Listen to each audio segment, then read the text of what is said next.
Hello again, I am Jim Bob and welcome back to F1 Manager Challenge Mode, the series where we impose a series of very strict regulations to make this game as hard as we possibly can for ourselves. And it's been a mixed bag, as you would expect for Season 1. As you can see, we have points. We're in 12th. We have 12 points, which means we're in 8th in the Constructors' Championship. We are currently meeting our target. And we've had a couple of really strong results to get those. We did well in Baku. We managed to score points in Baku, and we followed it up with a slightly better result the following race in Canada. But ever since then, we are back to kind of normal, struggling kind of pace. And today, I don't think it's going to be any different. This is a circuit that is going to be brutal for us in certain parts. We might be okay in a couple of corners, but on the whole, I don't think we're going to do very well here at all. So, let's kind of see how we can do in France at Paul Ricard. If you do want to see the rules that we implement, they are in the video description linked below, so do have a look at those. And if you haven't already seen it, do check out a little video I posted yesterday. It's about 9-10 minutes long. I achieved quite possibly the impossible by taking Williams to a first and fourth with rookie drivers in Season 1. I started playing a Williams file in my spare time using the same rules that we use for this series, just because I'm liking playing with those rules. And we had a wet race, and starting at the back, I managed to get ahead, or in the top 4 or so, and a late safety car gave me the chance to actually get into the lead, and I did, and I held it. And just go watch the video. It's amazing. I can't believe I actually managed to achieve it, and I don't think I'll ever be able to achieve anything like that ever again. But it was phenomenal. So yeah, go check that out if you haven't done already. Anyway, back to where we are. We have 11 days to go until the next Grand Prix. Let's see. Do we have any upgrades coming? No. We are 2 months away from our final underfloor. We have got some research started. And they will come through in just under 2 months as well. So no upgrades and nothing available to even start for a considerable period of time now. So let's take a look at the warehouse. How are we doing for stock on parts? I think we could probably go ahead and make an extra suspension, because there is always the risk that we might prang the car. So let's go ahead and make a fourth suspension. So we've got 2 spares that way. I'm also going to go ahead and make an extra rear wing, because again, we've only got 1 spare right now. So let's book that in.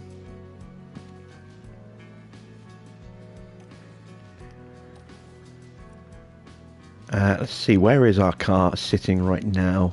Very good in low speed cornering still. Very good in brake cooling now. Not so good everywhere else. The speed boost will be useful going into this circuit, but again, like I said, I think we're going to really struggle here. Let's take a look at our drivers. No points available yet. What about our staff? No points available for our staff. Let's check in with the pit crew. We haven't seen them since for a while now. We're at 75 on tyre changes. So that's not too bad. Yeah, I'm going to try and get them up to 80 before we start looking at maybe switching to a different thing. Facilities. I could go ahead and do the new team hub upgrade now. I think if I remember rightly, we've already done our final... Yeah, we've already started our final upgrade on the CFD simulator for this season.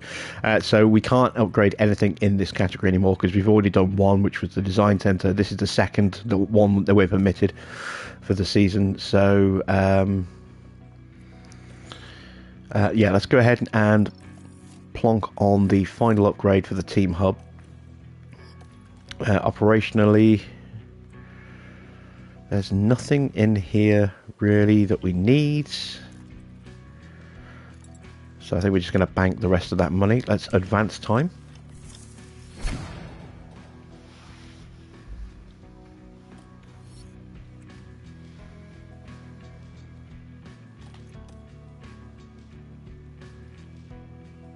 Okay, it's a spare rear wing done. Low stock on side pods. Yeah, I'm not worried about those. The chances of us ever damaging the side pods is incredibly rare, so I never bother with spare side pods. I can always emergency manufacture one on the extremely rare chance that we actually need to replace one.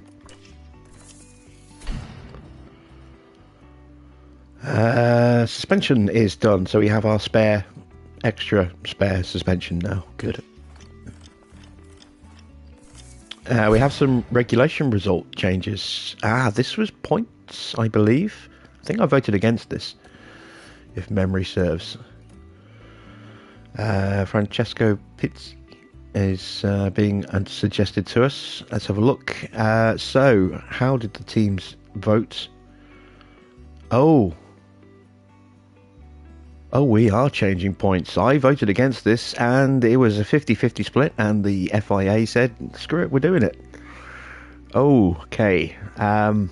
Next season could be tough. Next season, points could be very tough. 8th place only for points. Well, 8th place and above next season. And no fastest lap bonus point either next season. So we are going to have new point regulations. Okay. Just have to hope we'll be a little bit more competitive next season. There's our preview. Race prep. Tour center is done. So we get a little extra boost on our weekly income from that now. Right, let's go to race prep. Do I think I can get us out of Q3? Q1, sorry. I'm not sure. Let me see if any teams have brought upgrades. Yeah, a couple of teams have brought upgrades. Our high speed is worse than it was a few days ago, and so is our low speed cornering as well. So there have been a couple of upgrades. We're in competition in terms of pace with McLaren. We have more top speed, which will be helpful. Their high speed and medium speed cornering is better. Our low speed cornering is better. It's pretty close. The edge that McLaren are going to have is in the quality of their drivers. Yeah, I think we'll struggle on the one lap pace there. And the Haas is going to be a rocket ship compared to us in a straight line. So let's have another look. Oh, hang on, we've got points. We've got a point for Freddie to spend. Okay, let's put that straight into his braking. Felipe has a point as well. Excellent. Let's put that in his braking as well. Give them a little pace boost. So what are the incentives? The incentive is 2 cars in 15th or higher. That's going to be tough. Finish position. Well, you never know. We only need to do it one more time and we can achieve that. We'll keep our fingers crossed on something helping us out for that little streak there. It'll be an extra $500,000. But I honestly don't think we've got enough pace to get out of Q1. So again, I'm not going to gamble on losing money. Let's make our way to France. It's Grand Prix time here in Le Castellet. The very first horseless carriage race was organised in France in 1894. Since then, well, the carriages have only gotten faster. For the Grand Prix here, Paul Ricard boasts a fine collection of low, medium and high-speed corners. The scene curve is taken at breakneck speed, right before heavy braking at Beausset. This is an all-rounder test for cars and drivers alike. The season is about halfway through, and it makes me wonder what else is in store for the teams. Well, there's only one way to find out. Let's get this underway.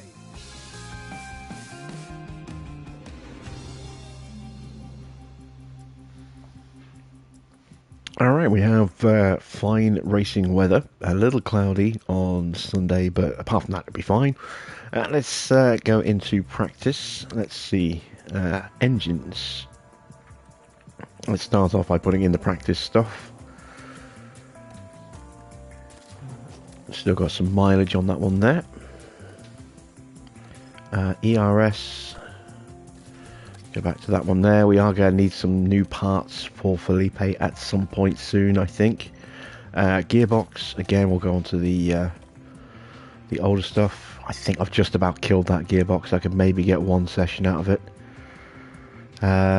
We'll leave that as an emergency need for a single session, so we'll stick with that gearbox there. Right, car setups. So, again, I've got a few to choose from. We'll start with a 5.5 and an 11.5. Let's see, which way do I want the roll bar to go? It's got to be at least a 4.6, I think. Let's go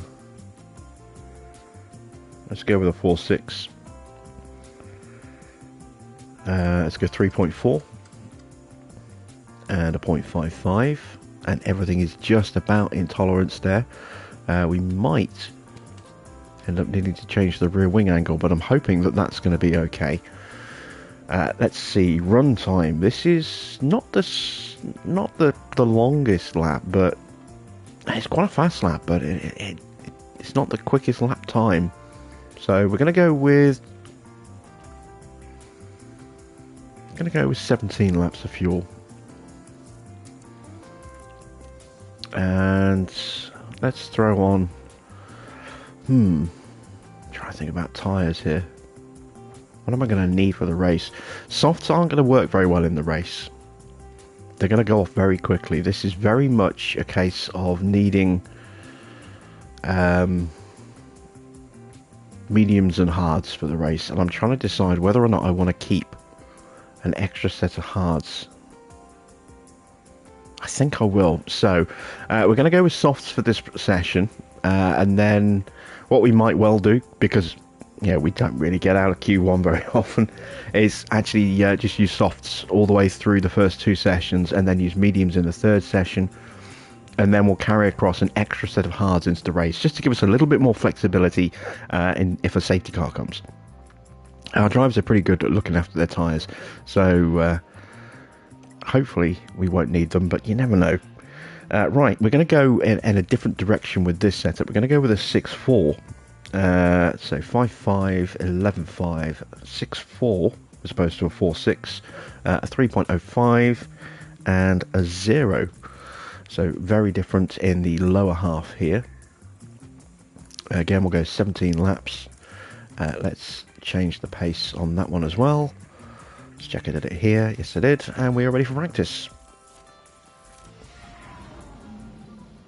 Radio check. Radio check. It is green now.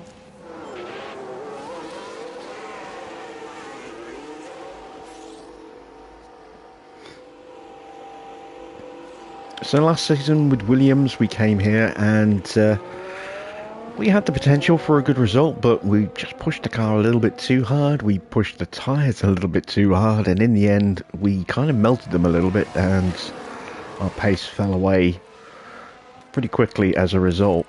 And in the end, what could have been a really strong finish for us ended up being a little bit disappointing. That's something I'm going to try and learn from this season with Aston Martin. Try to avoid making that mistake again. So we will have to be careful with our tyre pace during the Grand Prix, because if we do push them too hard, we are going to burn them out way too quickly, take all that good pace out of them, and basically just run around with rubbish tyres for a lot of the lap.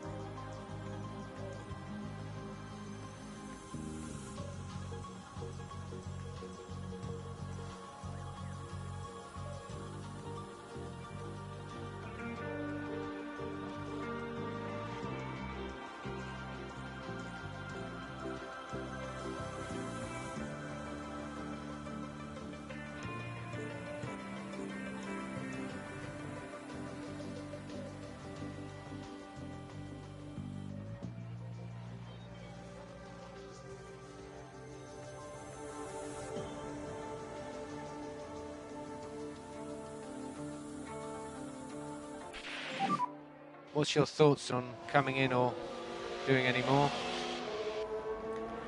Ooh, 97 feedback for Freddy. That's a really strong start. That's good to see. Right, what about Felipe? How's the 82. balance? It's going to need a little bit of tweaking. That might be a change to the roll bar.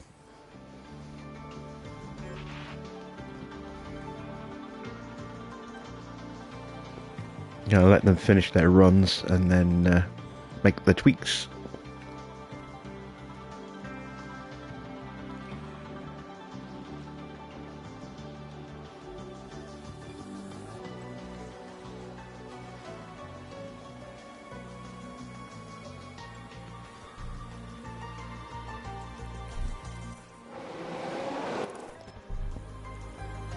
So what do we need to change here? Not too much. Let's start with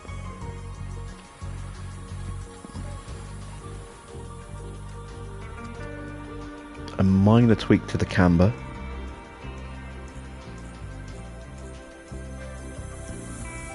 In fact, that's it. That's the only change I'm going to make. That does give us a tiny, tiny change to the oversteer value, and hopefully that will be enough to move that from great to optimal. And then we'll see if we've got the right way with cornering and braking. We've got plenty of time to move things around if it's gone the wrong way. So let's put on some fresh tyres, send him back out again. And yes, the roll bar does need to change. So let's go with a 5.5. Cornering needs to change. Let me try dropping that to a 5, an 11.5, a 5.5. Let's go to a 3.3.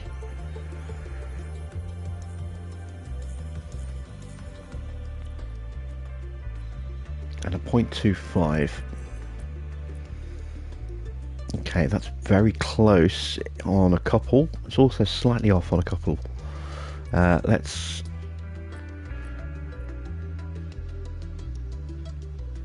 maybe tweak that a bit more. Let's go that way. No, that's not going to work.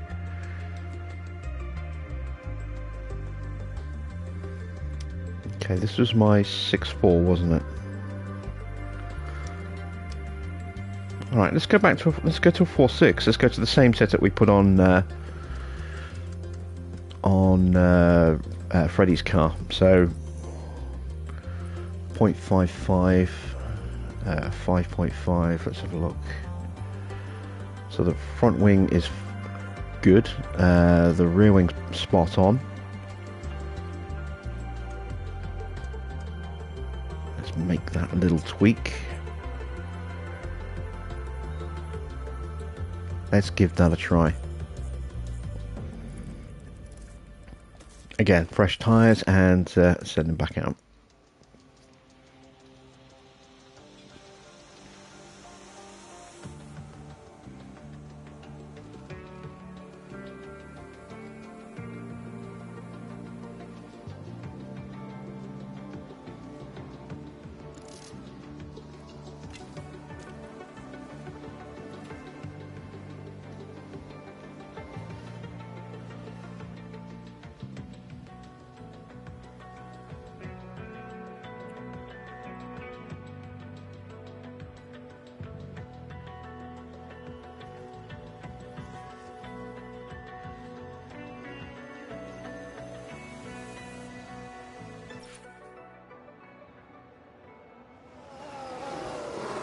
A little lockup for Freddy there, but hopefully that won't cause any real issues.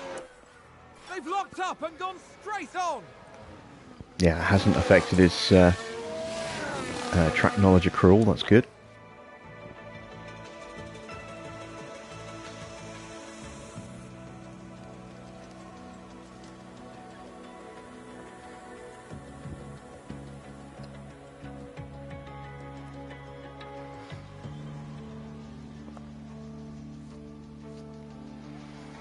So, do we go the right way with the setup tweak for Freddy? Did somebody spin out there?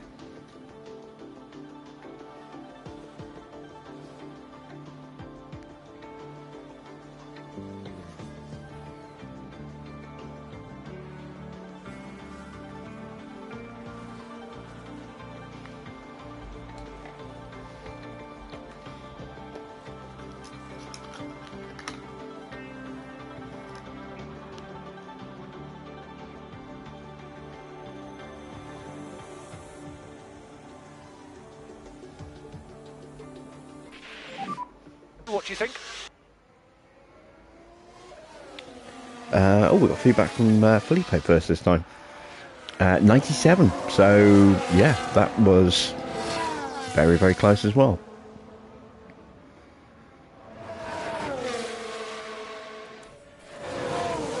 And we did go slightly the wrong way with Freddy's car. Okay, that's no biggie.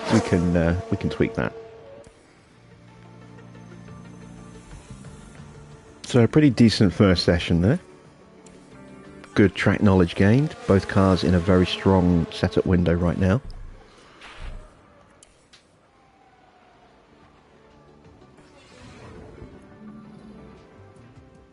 And we have penalties for Verstappen and Gasly.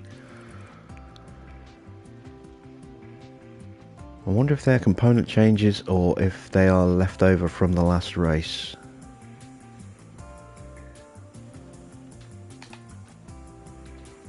Right, let's see what changes we need to make here.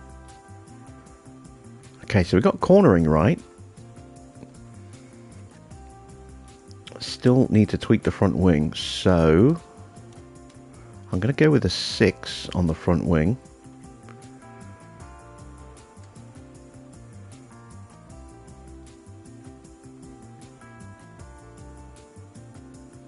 And I'm going to move that to the other side.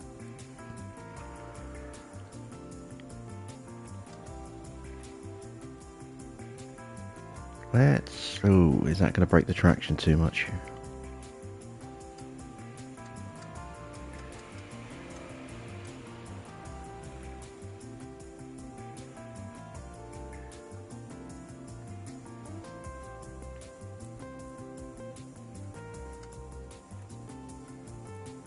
Might break the traction too much. Okay, let's 6.5. That's going to break the rear wing.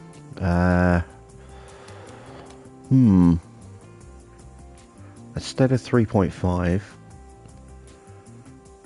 sorry, 5.5. That isn't going to work. Let's go to a 5. Let's go there. Let me just revert back for a second. Start again. Okay, so I can see where everything is at its optimal range. So yeah, let's go with a 5.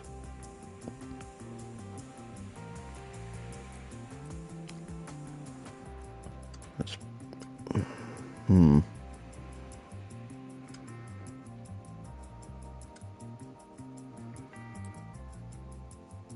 let's try that.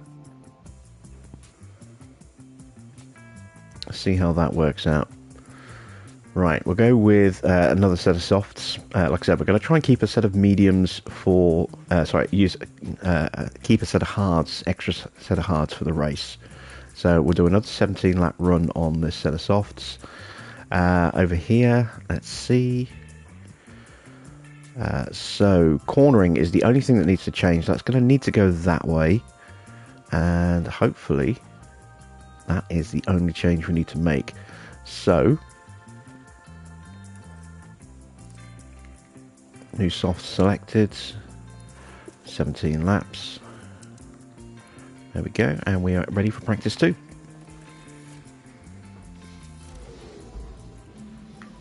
Ready to check? Ready to check?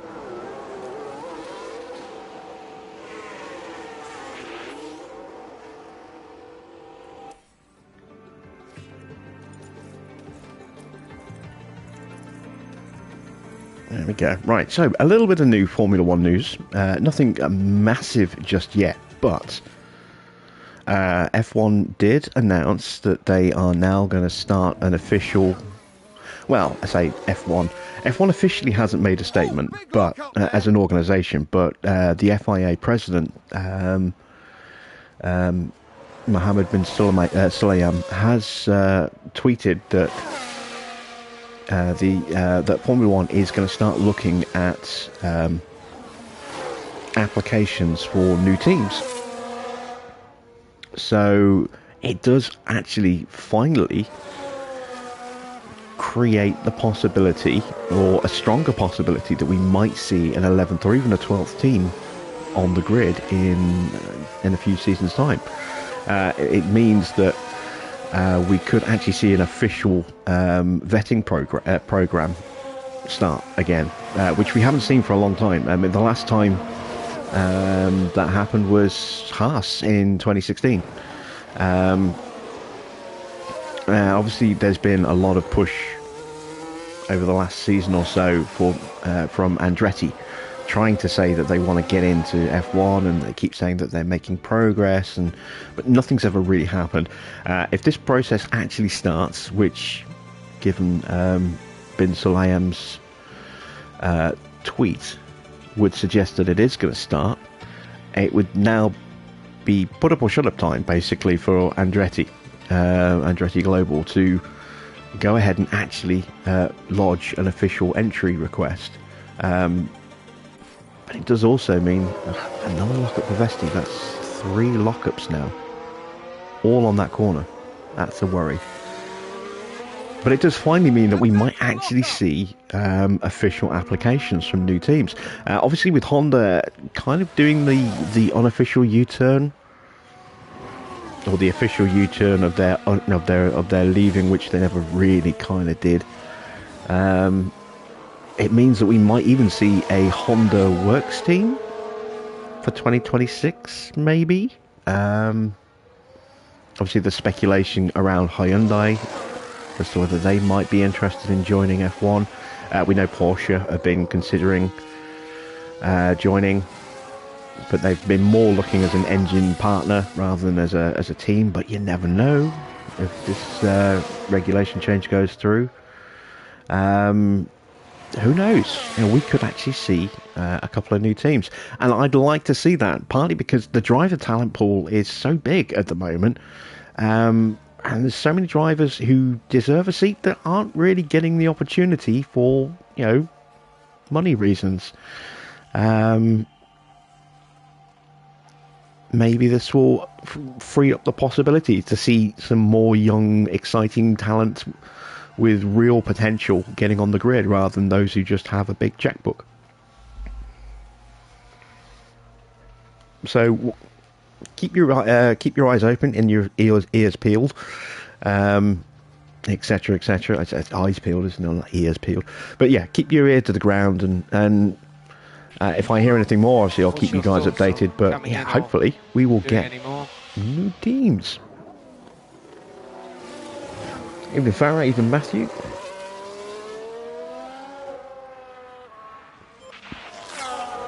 You're on the final race of the season already with Red Bull. Oh, you've been ploughing through.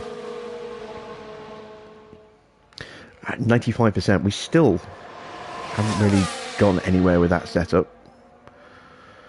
That's a bit frustrating. What about Felipe? Did his change work?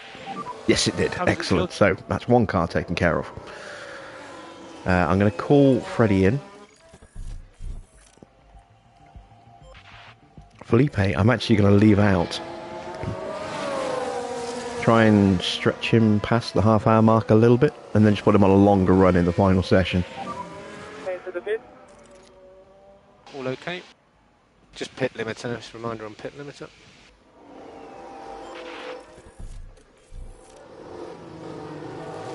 So he's got another 2 laps, maybe 3 laps left in his car.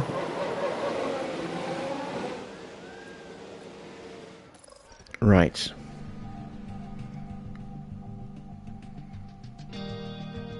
Hang on a minute, this is...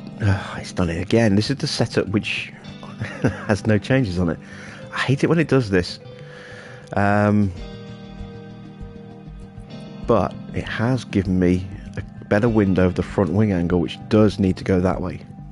So, with that in mind, we can now look to make a tweak with a bit more confidence. I'm going to go there. And let's see how we do with that. Again, we'll go with a fresh set of tyres.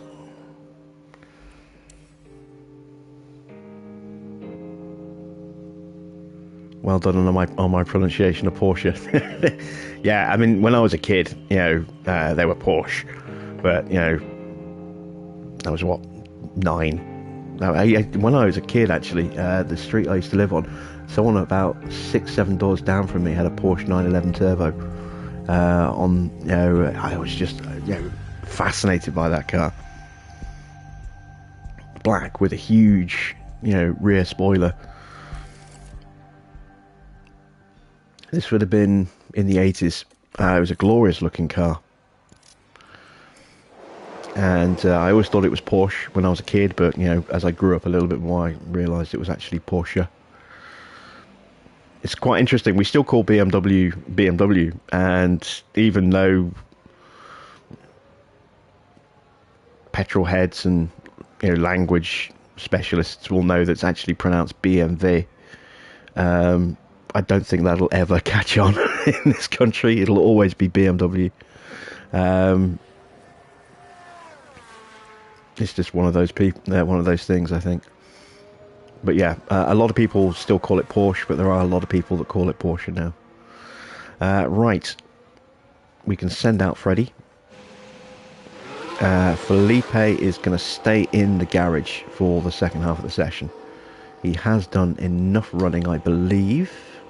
Yes, just to do the full half hour. So we'll just make sure he goes out with a bit of extra fuel for the final session, so he can get up to 100% on his track knowledge. He's at 70%, so that was, what, 17 laps? We stretched that to do how many extra laps? 1 extra lap. Is that all we managed? Okay, so we'll need to make sure we put at least 22 laps of fuel in the car, I think. Maybe 23, 24.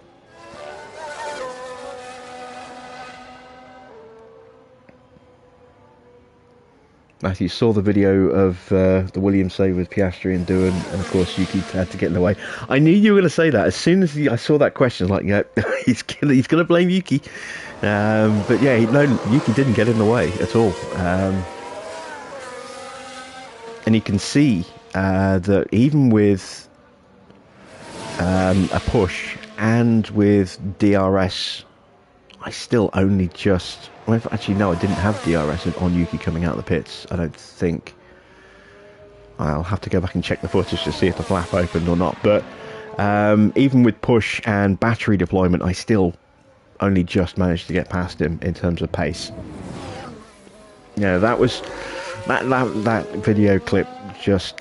If I'd known, if I had any comprehension of the fact that I was going to be in that strong of a position throughout the race, I would have recorded more of it. But, it was just a case of, starting near the back. The rain starts to fall as I'm like 3 corners from the end of the lap, and I'm like, okay, diving in for inters. Only 2 cars that dive in, the rest of the field goes round. I managed to jump about half the field, and some of the field goes straight to wets. Most of them go to inters. The ones that did go to full wets, a couple of them were front running cars. So Verstappen and the Ferraris both went to full wets. I think Perez did as well. And they started, the rain went up to about 3.8 and then started dripping down again, got down to about 2. And so the wet runners were quite competitive at the start, and obviously with better cars they were just pulling away, and then they started to fall back again, and then we caught and passed them. Hamilton was on inters and was the front runner. He was just off into the lead, and I had no chance of catching him. I was struggling to hold Bottas behind me for a little while, and when he got past me, he was gone as well, again on his inters. But it was just very surreal. I kept waiting for the bubble to burst, and then again the wet weather started coming. I knew the wet weather was coming, I just wasn't quite sure when, and about halfway round a lap the rain suddenly started to get quite heavy again. It was the low 2s, and then it started going up. It was still in the 2s when I pitted, but it was starting to go up very quickly, and I'm like, okay, I'm gambling, I'm going a lap earlier than I know the AI is going to go if this is the big wet weather deluge. And it was. And again, I managed to stay ahead a lot of all the interrunners, because I had the right tyre at the right time when they were on the wrong tyre at the wrong time. So they were very slow on their subsequent lap, and I managed to stay ahead of those. I even managed to stay ahead of a couple of the wet runners who had gone straight onto wets for a while until their pace naturally got them ahead of me. But I kept waiting for that bubble to burst, and it didn't. And I kept managing to keep my drivers ahead somehow of some of the cars. Not all of them, but some of them. And then, knowing that the rain was going to ease off, I knew that I would be switching back to inters at some point towards the end of the race. And I was guessing somewhere around about lap 47, 48 was going to be the window. And lap 42, 41, I think, a safety car came out. And I'm like, ooh, do I take the risk? Because I knew that rain was going to start dropping. And coming down to inter-level weather again at some point. And I knew it wasn't too far away, but when the safety car came out, it was still like 6.8, 6.9, still very wet. And I stayed behind the safety car. Well, I say stayed behind the safety car. The safety car didn't pick the leaders up immediately, so there was a lap, another lockup for Freddie at that corner. That's not good. But I stayed behind, I stayed out for the first lap of the safety car being out because it hadn't even picked the leaders up. And I was watching that rain level indicator like a hawk, and I could see slowly but surely the track was starting to dry a little bit. The water level was coming down, and I'm like, screw it, I'm gambling. And I went on to inters, and because the safety car hadn't picked up the leaders on that first lap straight away, it gave me that lap as a reconnaissance lap without losing ground to the cars behind me or the cars in front of me. So I was still able to pit, and I had enough of a margin to actually stay ahead of quite a few cars that I didn't think I would normally be able to get ahead of. You know, I certainly wouldn't have been able to stay in the positions that I came out in had I not pitted that lap. If I'd waited till the queue had formed, I'd have been right at the back of the grid.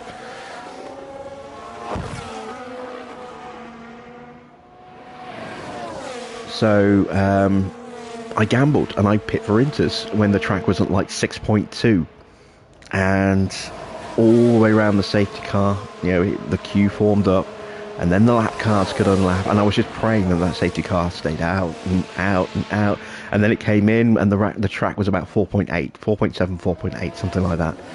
And I'm like, okay, I'm in with a chance. Everyone else, the entire field's still on wets. A couple even pitted for fresh wets under the safety car, which dropped them back behind me again, and just like, okay, that's great. It's taken them out of the race because they're going to have to pit again for inters. I've just got to try and keep them behind me if I can. And I lost a few places, and I lost about 16, 17 seconds to Hamilton in the next 3 or 4 laps before the track dried up enough for inters to become the right tyre. But crucially, everybody had to pit, and I actually, when they all pit, I managed to get both my cars into first and second. Doohan obviously didn't finish in second, he got caught, but I had enough pace in the car to keep Piastri ahead, and Doohan acted as a bit of a roadblock to allow Piastri to build up a bigger gap. While he was fighting and defending, Piastri was just driving at normal, you know, as fast as he could, you know, normally. And then the track got, because the safety car, I didn't think we were going to need dry weather tyres, but because we'd had that safety car, the track actually got to the point where it needed dry tyres. So again, I gambled and went a lap early, timed it just about right, and was able to stay ahead with Piastri. And yeah, incredible. I realised at that safety car point, I thought, I'm in with a real chance of winning this race here.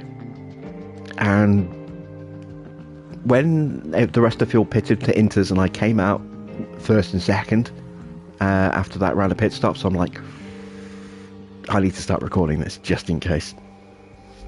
And I'm so glad I did.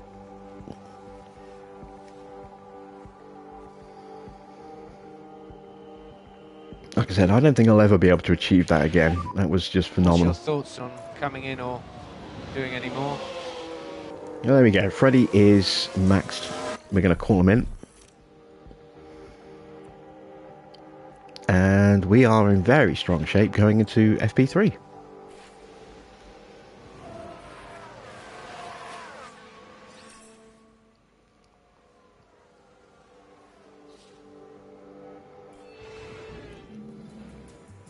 One thing you can see as well, I actually pull up the lap by lap breakdown of Piastri's race once the checkered flag falls, and same again as much as I could for doing the actual it kicked me back to the garage just before I could show the entire race from Doohan's perspective. But yeah, you can see every lap for Piastri, where he was, in what position, what tyres he was on, when the safety car came out, etc. So yeah, if you haven't seen all the way to the end of the video, then obviously do make sure you check that bit out.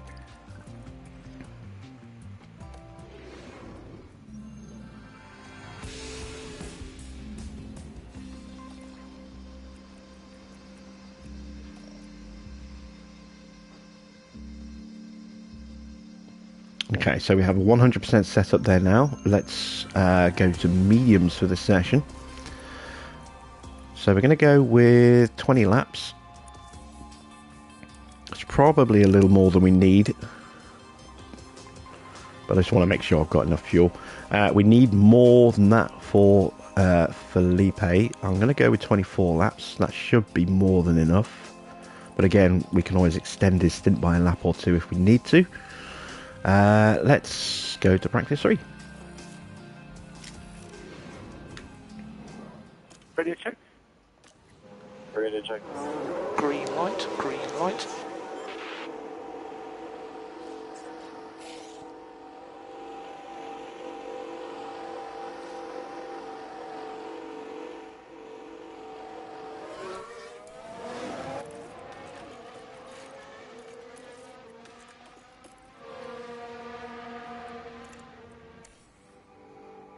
So it's left me in a really strange position on that save file, because I'm now, what, 4th, I think, in the Constructors' Championship with 37 points after 3 races.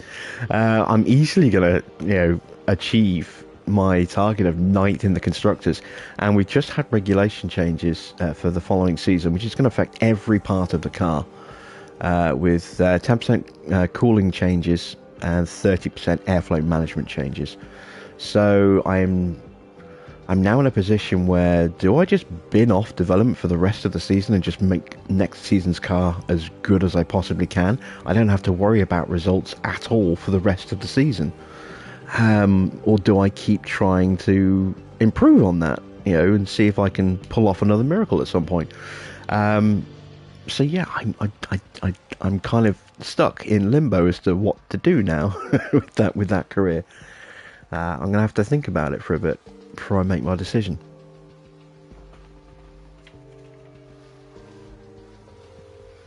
I've never binned off a car's development that early in the season, so I might do that just as an experiment, just to see what would happen, in terms of research gains for the following season.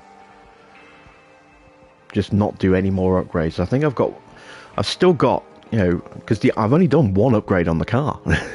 That's the thing. I mean, you get that extra suspension that everybody starts with. I made a second one of those, slapped those on the car. I made suspension part number 3, which was my first upgrade, just to improve the braking. And an underfloor with max hours, but again, just using normal, no intense. And that's still going through, and I won't get that until Barcelona, and the next race is Imola. But that's it. 1 upgrade on the car, 1 to come, and I'm thinking of bidding the season in terms of car development already, and just not making any further development, going straight into research. I have got a second suspension upgrade just about to come in, I think. So when that comes through, I might just go straight to research and just do that for the rest of the season. We've just had a spin. Right, we are done with practice. We got both our cars exactly where we need them to be. So we can just sit and wait.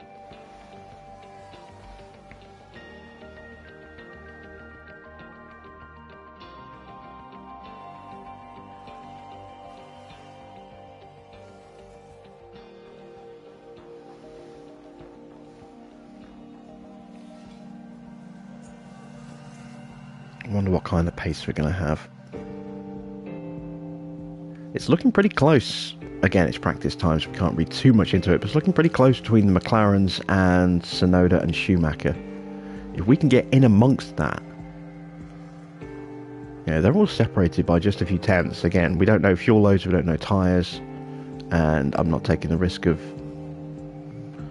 unnecessarily looking at that on the timings page there. In case it locks the game up again, but actually I can do it here, can't I?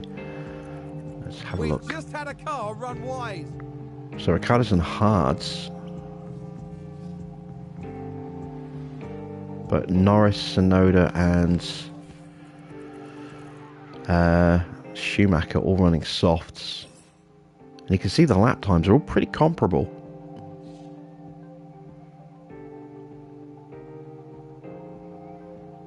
I wonder if we can get ourselves in amongst that. I don't know if we've got quite enough pace for that, but we shall see. But yeah, effectively the only upgrade on that Williams was a brake cooling suspension, and that was it. So yeah, it'll be interesting to see how that car performs with zero additional development once those last upgrades come through that I'm working on right now. And then just research all the way through for the following season.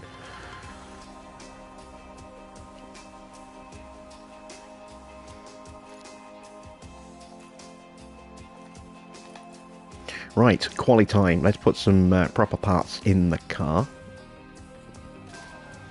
We'll go with that engine there. And I can't realise 67. Let's go with this engine here. We'll just have to take a fresh engine at some point for Felipe. Let's buy it now while I've got some cash. ERS, that module's fine. We'll switch to that module, and again we'll buy the part now even if we're not going to use it here. This is a bad circuit to take penalties.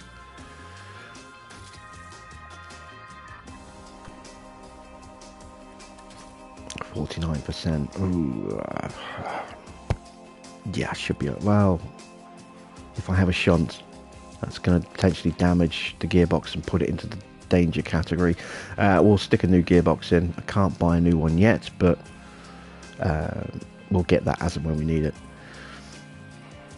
So we're not going to use those new parts at this Grand Prix. We're just buying them while we have the funds to do so without going into debt. But where are we going next? We're going to Hungary next. I might take them at Hungary. Radio check. Right, let's send out Freddie and Felipe. Probably should have sent them out a little bit closer to each other, but never mind. Just in case they get close enough.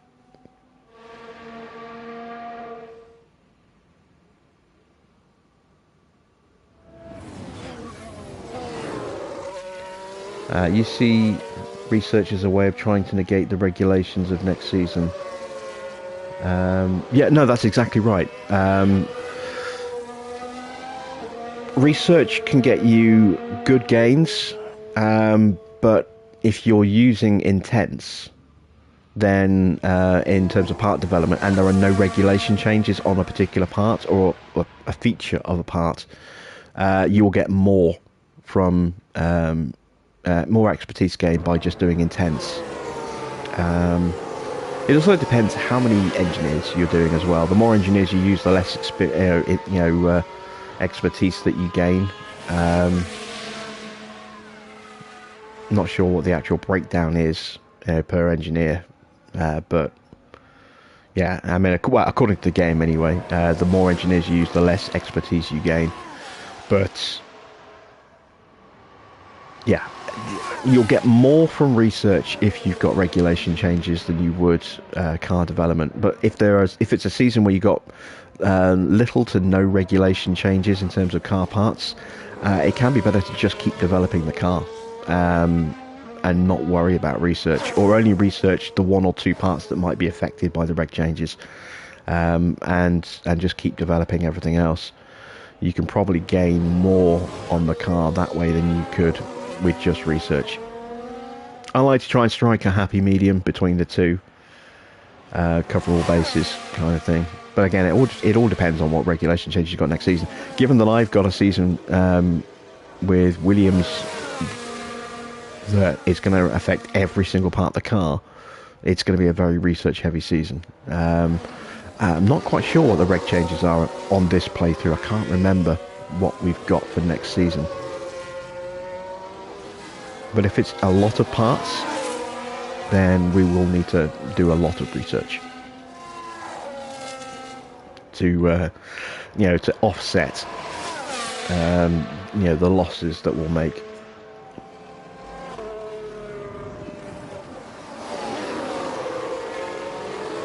Okay, Freddy's slightly faster here.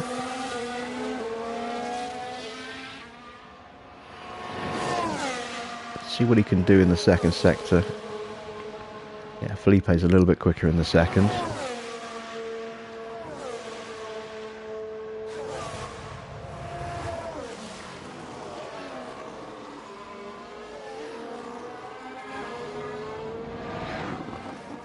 Coming off on the back of a Red Bull, that's not ideal. Get out of the way. That's held up Freddy.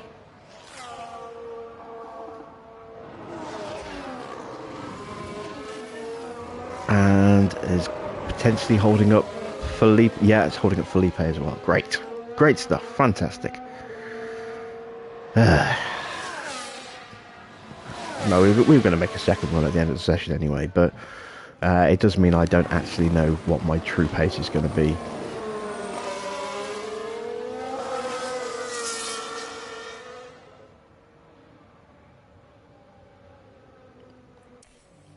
Thank you very much for Verstappen.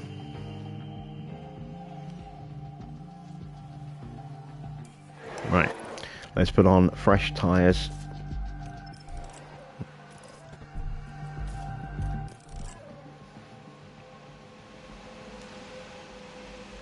And wait till the end of the session.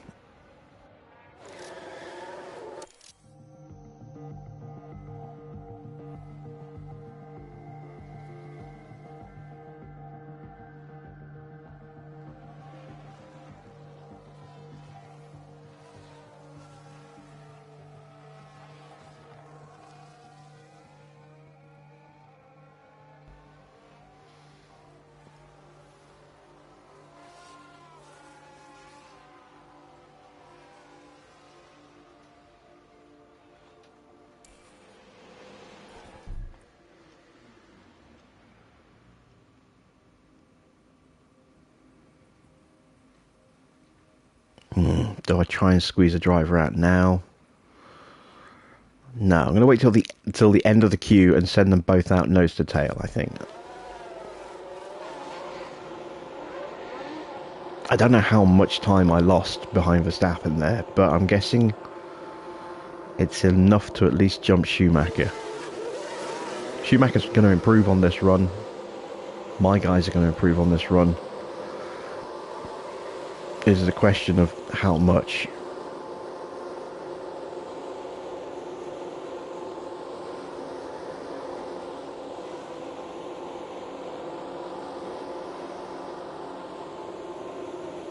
There go the Alpines.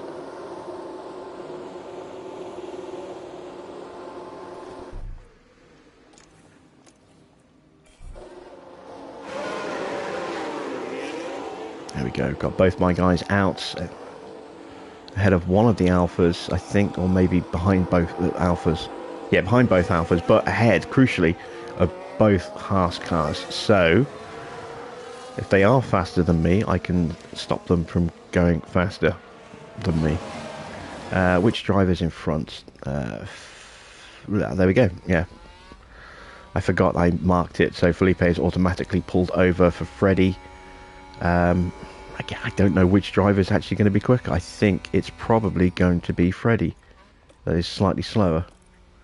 Let's swap them back.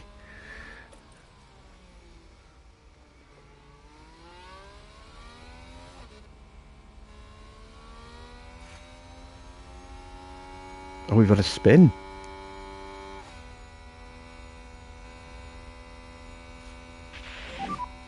Yellow ahead. It's Schumacher. Let's take a closer look. Right, watch this. There's Schumacher. Oh, that's great. That's excellent. Because that drops him far enough away to not get a tow from his teammate who is faster. But also means he won't get a tow from us because he was right behind us on track. And I think Freddie is too far ahead for Felipe to actually switch positions back again. So let's go ahead and just make sure that they stay in that order now. The last thing I want is for Freddie to suddenly pull over on his flying lap and let Felipe through. Evening, Jeremy. Good to see you.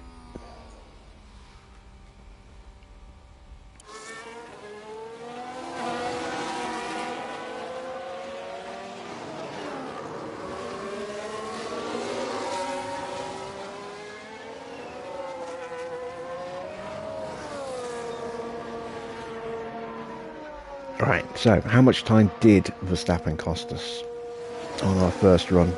We're about to find out.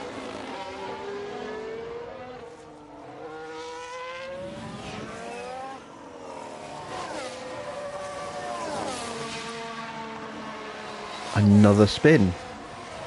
Or is that someone just going wide? It's someone going wide. Who's running wide there? Hamilton. Let's take a look Waiting at for the replay. cheers from Now Farah. watch this. Lewis Hamilton involved in this one. They're forced Oh yeah, wide, that's cost him. and there we That's can see them screwed up his slide lap.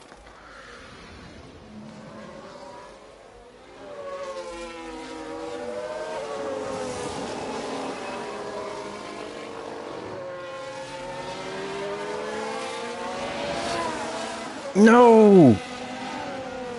We can take a look now. So this was the Aston Martin. What a spin out! Well, that might slow down Schumacher. The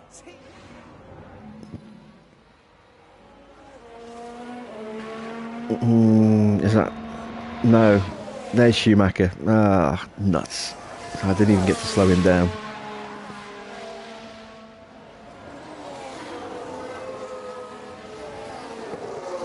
Alright, it's all on you, Freddie. What can you do? No improvement in Sector 1, but an improvement in the middle.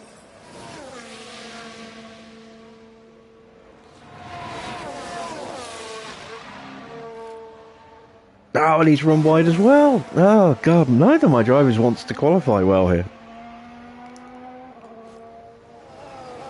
I'm just going to abort the lap. There's no point carrying on. Abort it for both drivers. Look at that! They've run wide!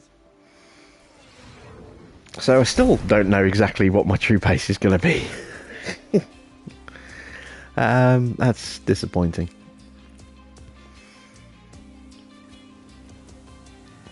We are close to Schumacher, but everyone else is just that little bit too fast. I think maybe if we can stay with them in the opening laps, we might have a chance of jumping them around the pit stops, or at least staying with them.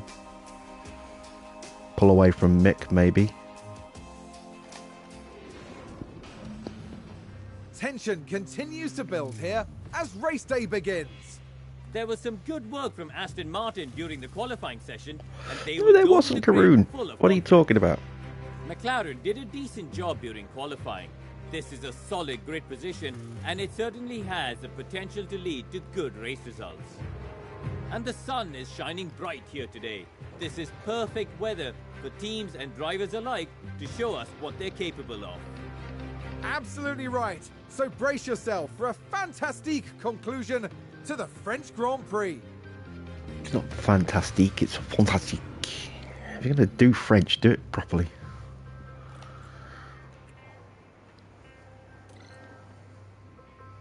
Right. Do I go medium hard or hard medium? Medium hard is going to give me better chance of staying with the cars in front at the start, which is, given the DRS on this circuit, is important. So I think I'm probably going to go medium to hard. Plus, it does give me the flexibility of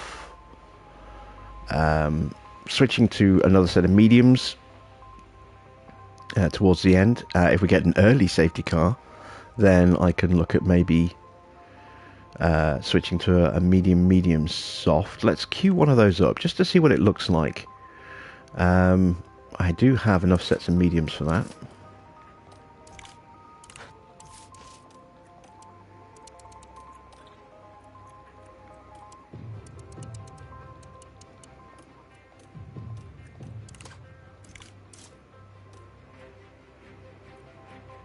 Oof. That is not good. Can I improve that at all? Not really.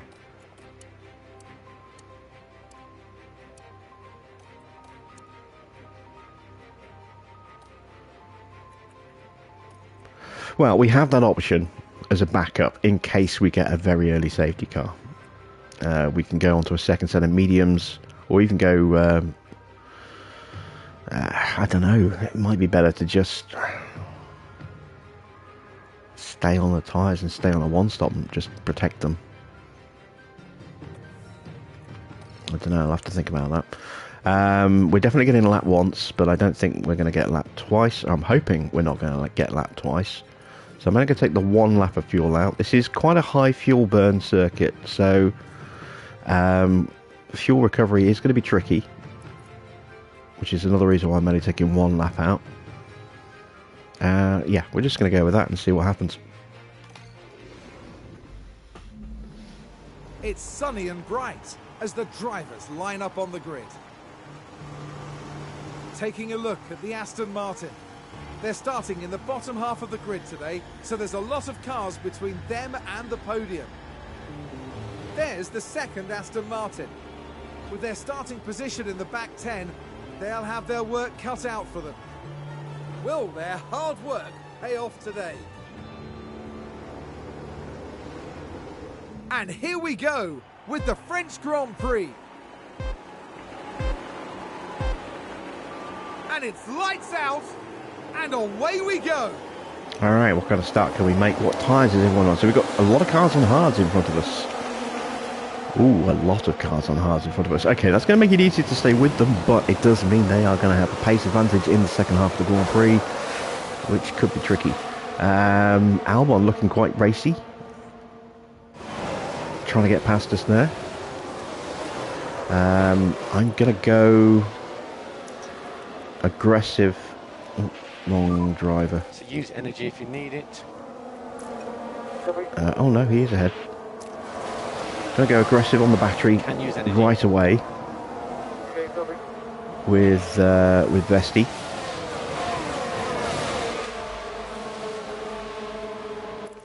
Actually, let's go into overtake.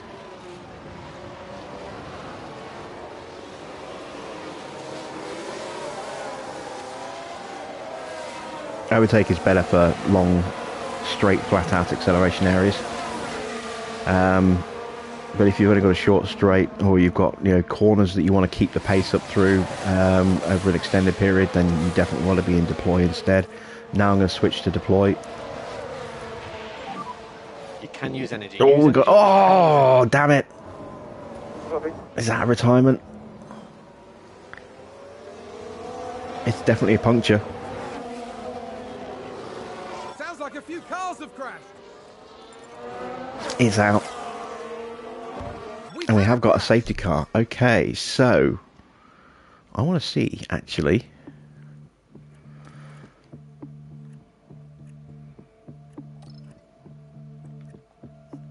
I should have...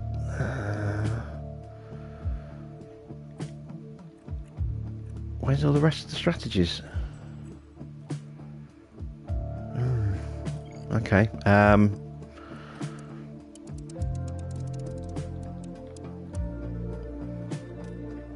What about going hard, hard?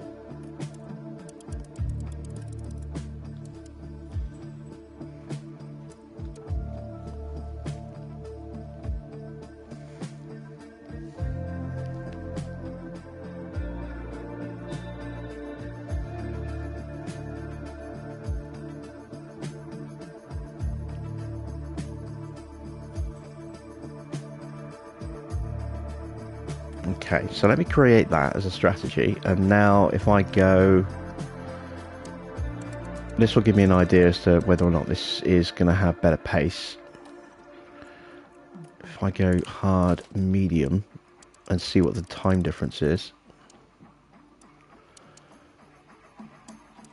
You see, that is actually slower. That's 3 seconds slower. I think hard, hard might be the way to go. Just because of the tyre wear on this circuit. I'm at the back of the grid. I'm gonna take this gamble. I'm gonna go onto this strategy here, and I won't have to I won't have to worry about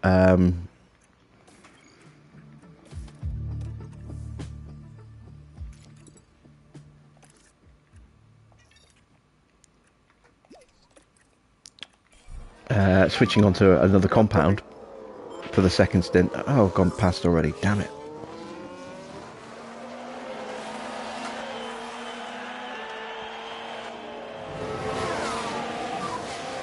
We need to retire the car. Yeah, copy. So yeah, that was all caused by Joe running wide.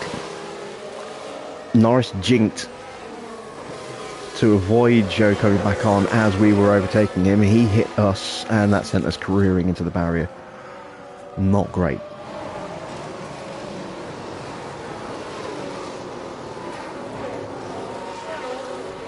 And Verstappen is he pitted? No, he must have just run wide somewhere. Or did he didn't start behind us, did he?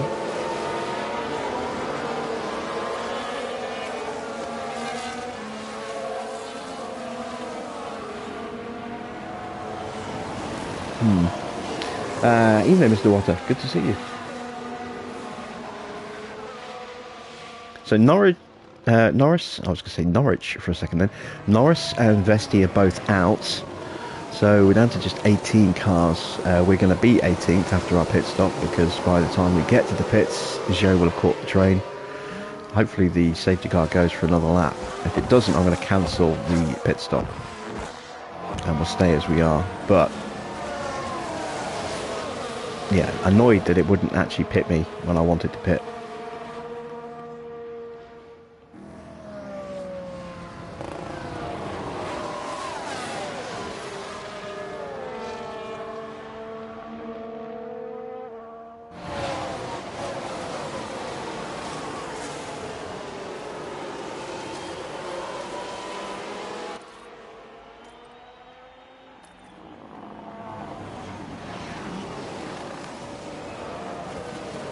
Going to commit me to the pits any moment. Doesn't look as though the car's coming in.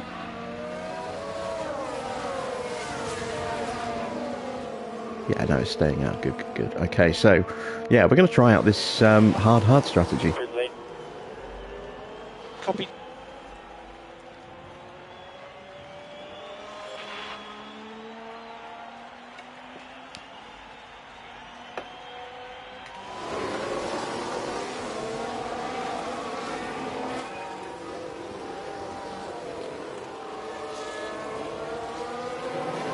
But that's potentially more damaged engine parts, etc. for Freddy, which isn't great.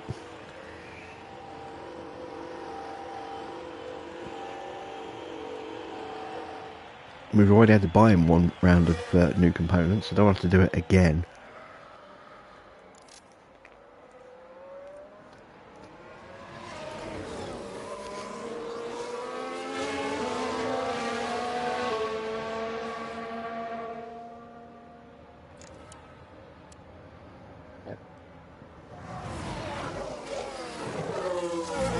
Oh, excuse me.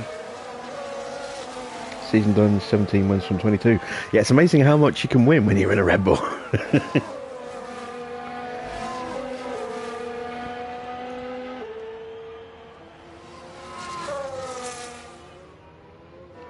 But with any of the big three teams, with the right development, this game's a walkover. I mean, Season 2 with Mercedes, and I won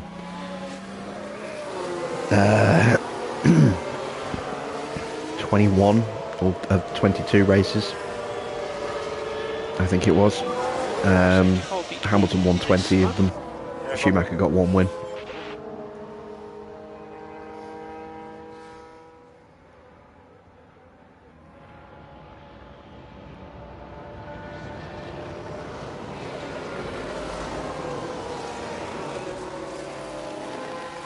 You develop the car right, you know, you can just make it an absolute runaway monster.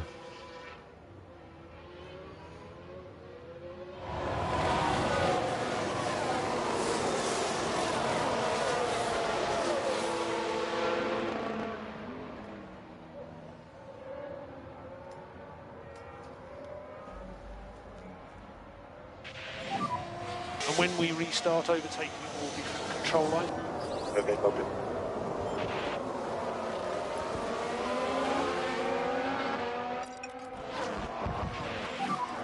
Pick up the pace a bit. Okay, copy. No saving required. Yeah, copy.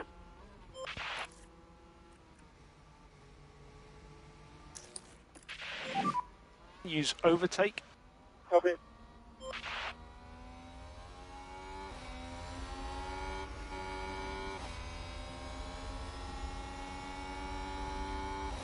Yeah, that hurt us.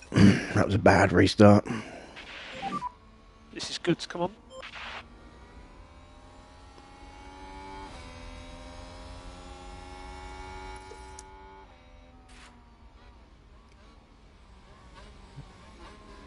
I think the smartest option here, given that Verstappen and Gasly are right in front, is to just wait a lap or two. That's why I'm putting that battery back in the car while I'm close. I'm not trying to diminish your achievement.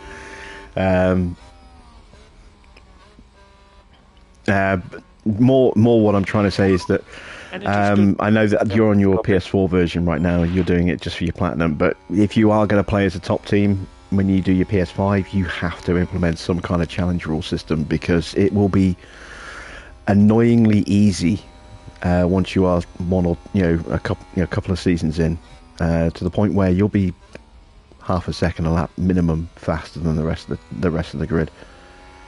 And it just takes all the enjoyment out of the game. That's why I've started so many careers over and over again, because you get the car to too strong a place too quickly and it just sucks the realism and the enjoyment out. That's one of the reasons I'm really enjoying the pain that this season is causing, because it's real. It makes the achievements so much better. I mean, you heard the joy in my voice when I got points in Baku, and then even more so when we doubled that up with more points in Canada. It was so completely unexpected. Given that we were developing a car without using intense development, it made it so much more special to get points that early in the season.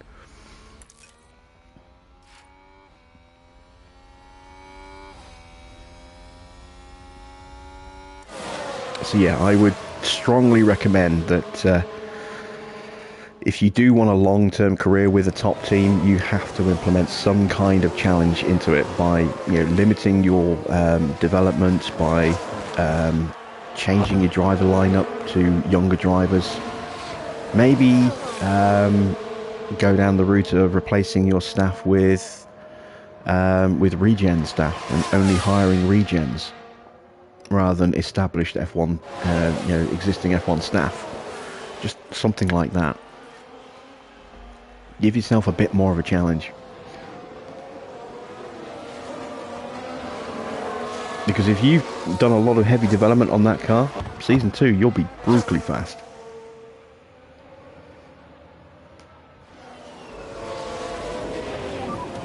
To the point where it won't even be, any kind of challenge. You can run in, conserve mode for most races and still pull out a gap.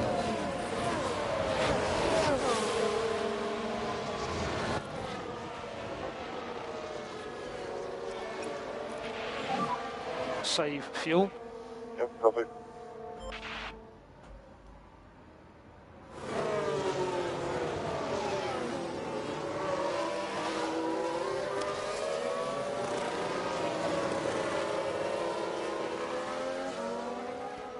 Alright, so Albon has dropped off the back of Schumacher. So that's going to create a small train. Verstappen's going to take the lead of that train pretty soon. And there he goes. You see him swooping through into the chicane ahead of us there.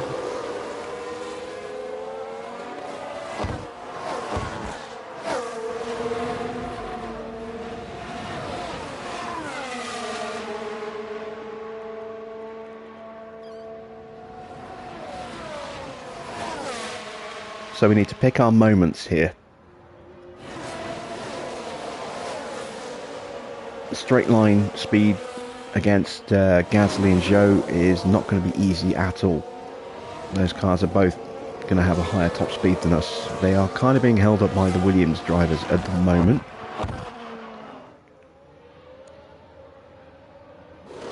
So we've got to be opportunistic. But also, when we get onto the Williams, we have to get past them immediately so that we don't lose the back of these cars as they start to pull away and close back up on Schumacher.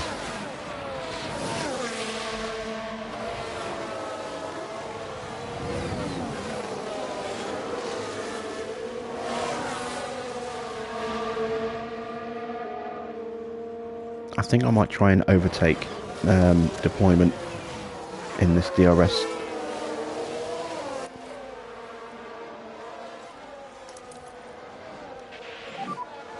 Use overtake. Copy.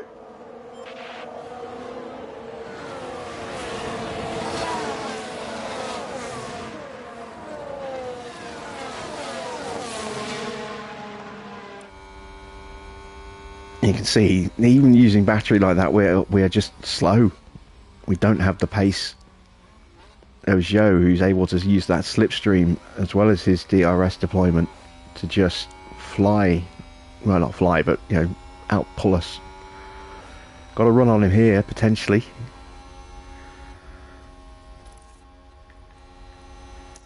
This is where we came unglued against Norris. Use energy. Thanks to Zhou, but I think we might have him here.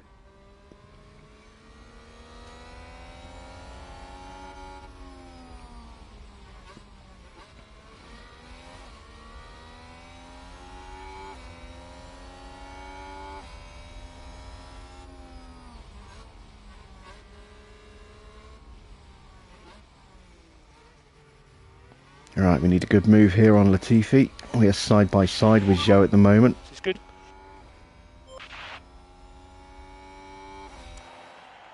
Ah, he's dropped in behind us. Aston Martin with a great play there. They've moved up a place.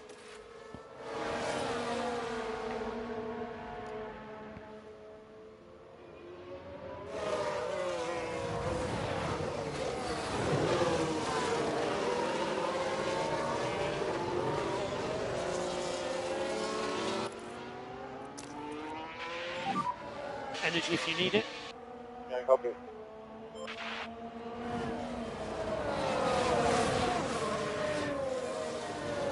Alright, Latifi's going defensive. Can we go around the outside of him?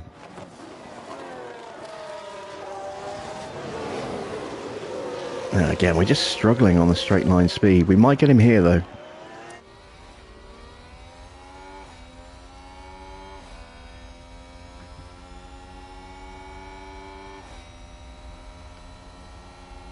No, we just tucked in behind him.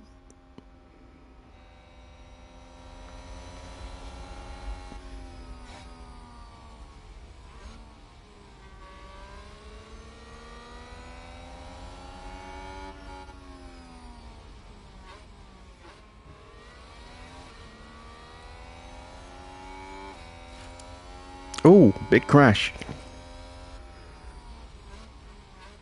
It's another safety car, I think. Is it? It's a collision! No. Let's have a look. Now look at this. Daniel Ricciardo involved here. I'm not sure who's at fault there. And there's the crash. Mark my words. Was that Ricciardo turning in?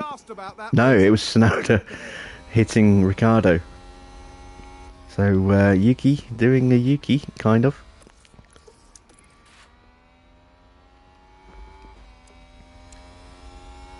But that drops Ricciardo behind us, and it puts a penalty, a 5-second penalty on Tsunoda, which is good. Right, this time we'll try and overtake deployment.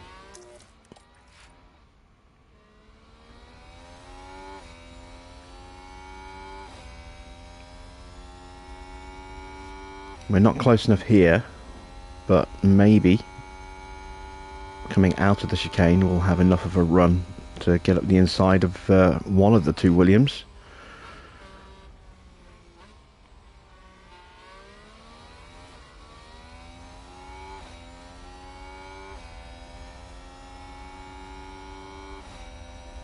Can we get both of them? Oh, Latifi's on mediums, that's why we were struggling to get past him. Good job.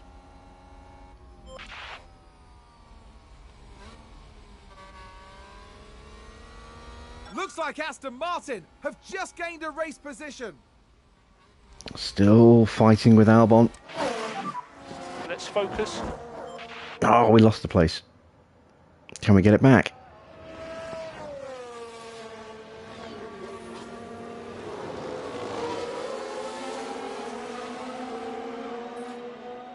And that's our battery dead.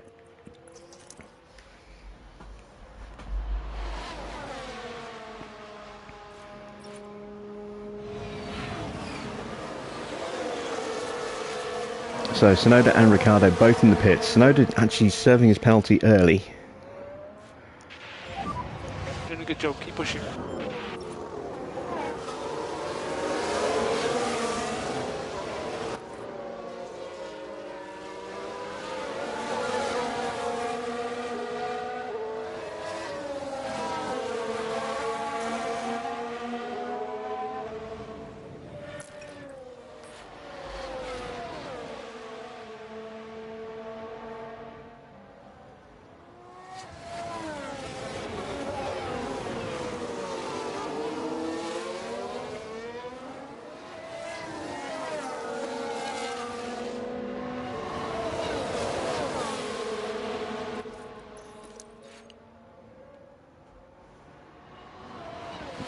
Really do not want to be without battery coming out of that chicane.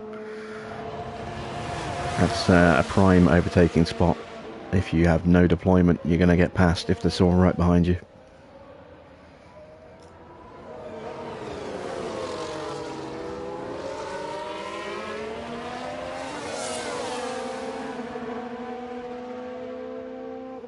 Joe is on the mediums as well, so we do need to be aware of that.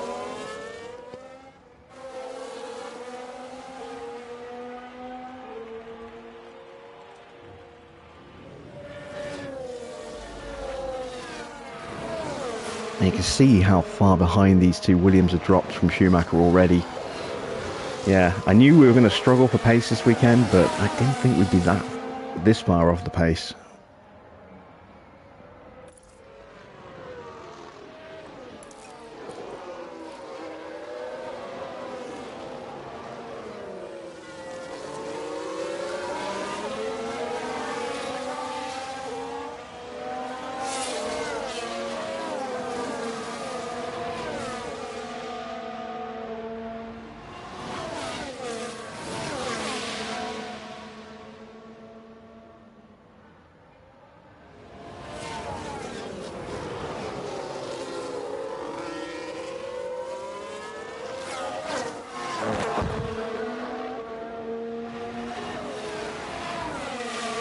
I do think we'll be faster if we get past these two Williams, but there's not enough of a pace difference between the cars to make that pass easy, especially when they're fighting like that.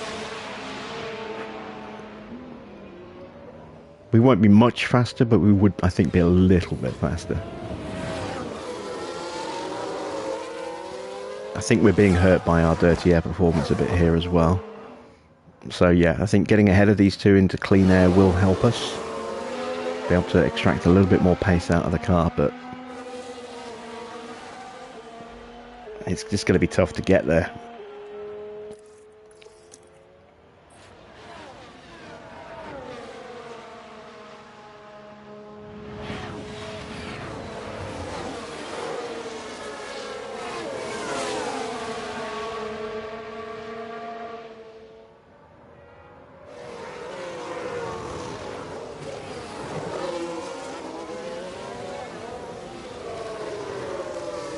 And the last thing I want to do is give Joe an opportunity to get back past it.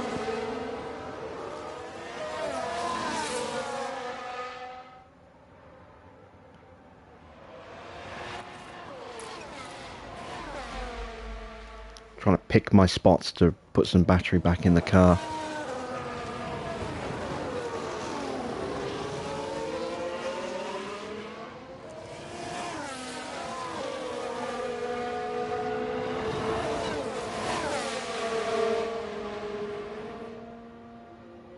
Verstappen's up to 6th already. He's always very strong at this circuit, but I didn't think he'd be that high that quick.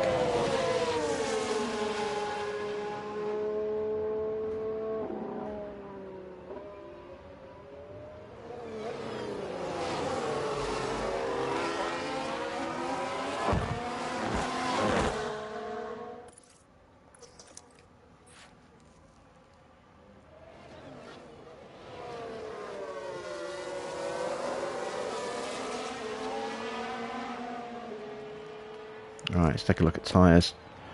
Not great.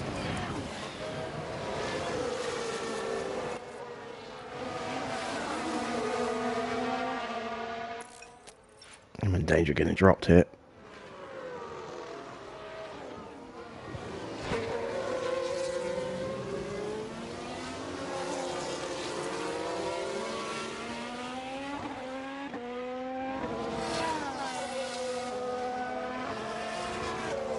I think I just about managed to hang in there. Yes. Right. Time to stop charging. It's getting a bit risky.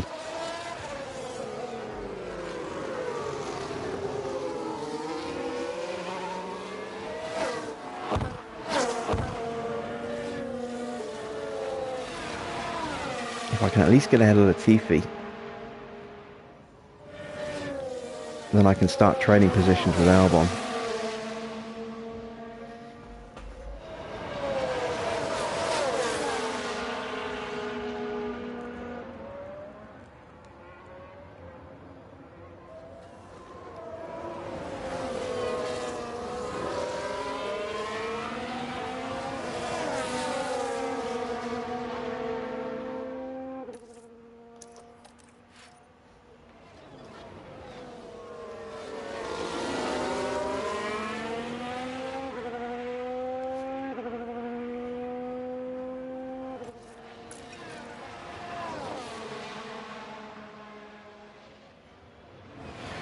I'm just trying to position the car nice and close for this first sector.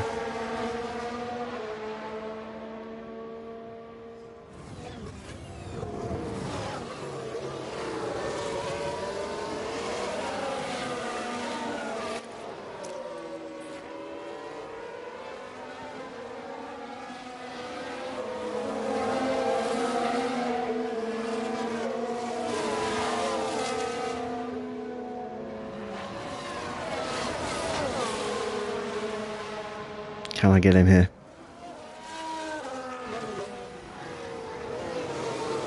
Not there, maybe on this section here. Use overtake. Copy.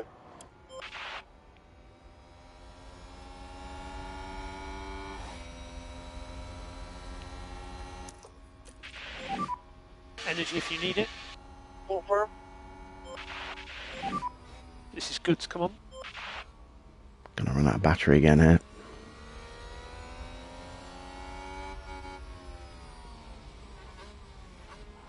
Come on.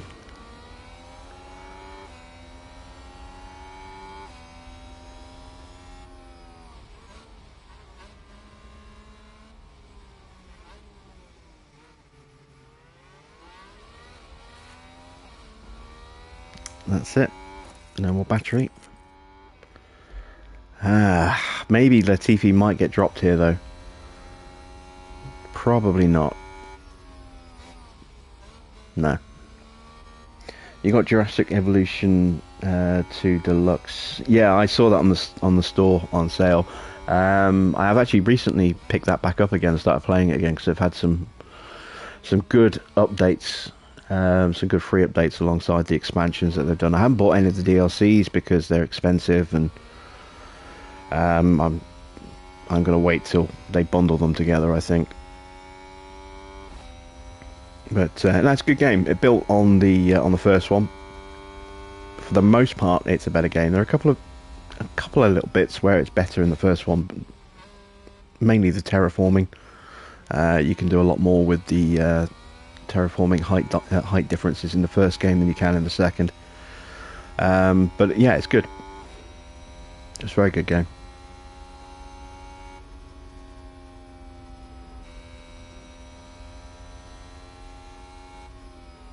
Pretty straightforward, if slightly time-consuming platinum as well. One thing I will say is with the Jurassic level challenges, you do not have to complete them in the part-time to get the trophies to complete them. You just have to complete them. The part-time you do need if you want to unlock all of the custom skins as a result, but they are not needed for the trophy. And I don't think they're needed for anything else either. Not sure. Right, here we go. We've got to run up the inside.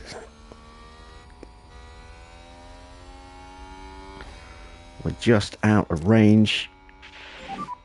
Use energy. Okay. Can we get back in range with a quick burst of battery hit? Aston Martin with a great play there. They've moved up a place. That's the DRS detection line. I don't think we made it. That's the deployment line. Yeah, we didn't make it.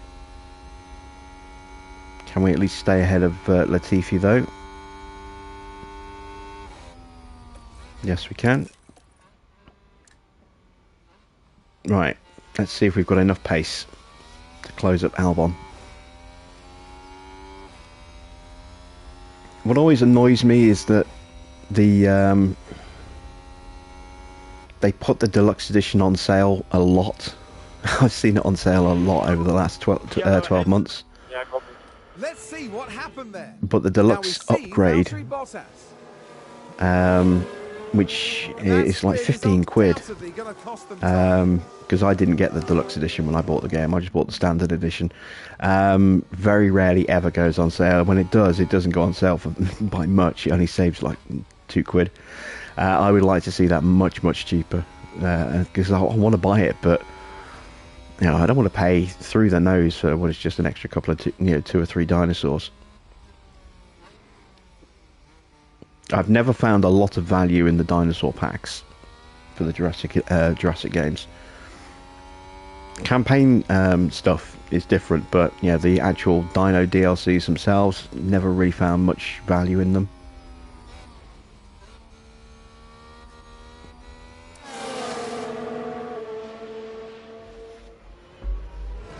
Alright, Joe is making a move. We were always going to be vulnerable to him at some point. I'm amazed it's taken this long. But this is actually a good thing for us because we're not catching Albon. So this gives us that opportunity to get back onto Albon again. Looks like that was a position gained for Alfa Romeo.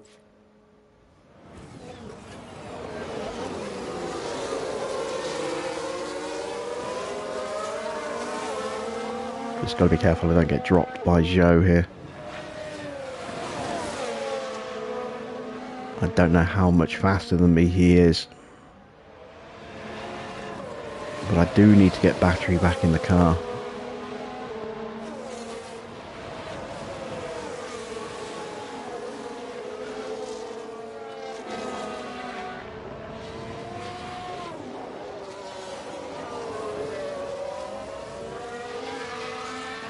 Oh wow, I'm losing so much time. I think I just lost the DRS. It's close, it's really close. I might just have kept it. Don't want to lose DRS. I have lost it. I haven't got anything to push to get back in either.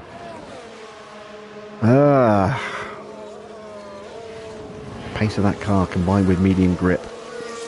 It's too much.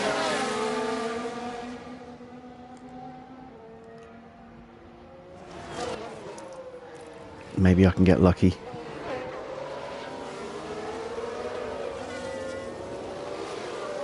I don't think I can though.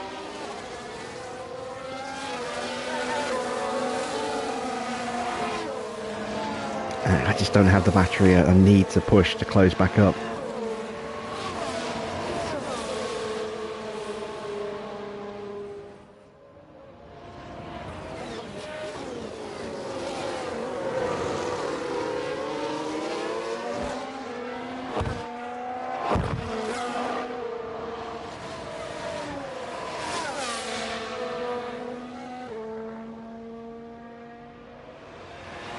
I've got to give it everything and just hope I can hang on when my battery runs out.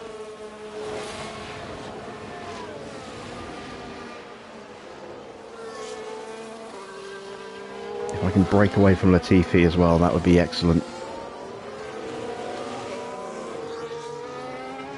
That's me out of battery.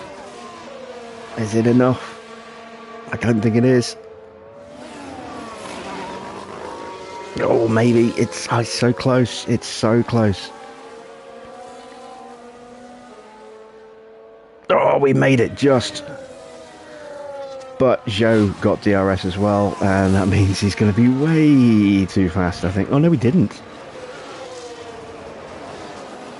But he's still way too fast. He is going to get ahead of Albon, though, and Albon's going to probably be able to stay with him. Which means if I can't get back on him here, I'm screwed.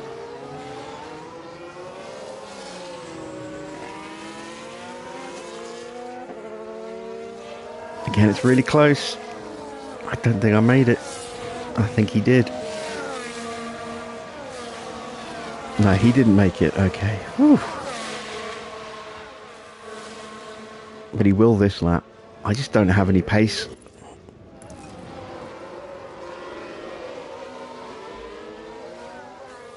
I've got away from Latifi, but that's all I can do.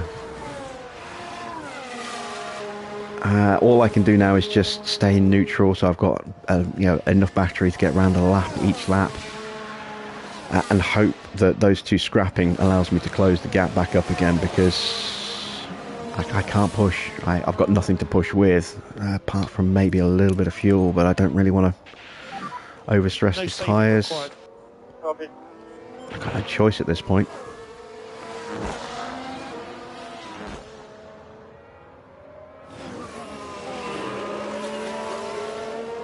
Joe's definitely got DRS this time. I definitely don't.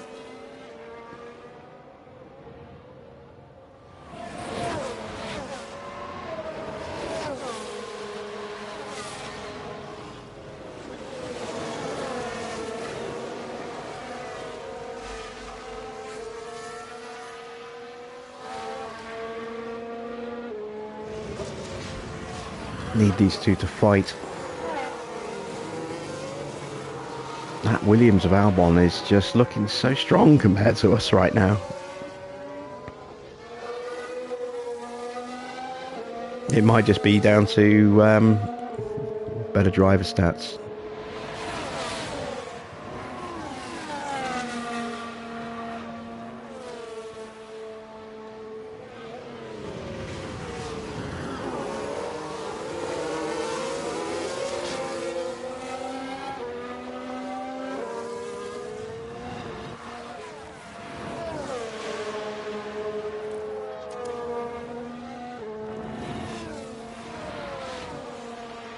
Joe's tyres are starting to fall away, but ours aren't that much better. We are closing.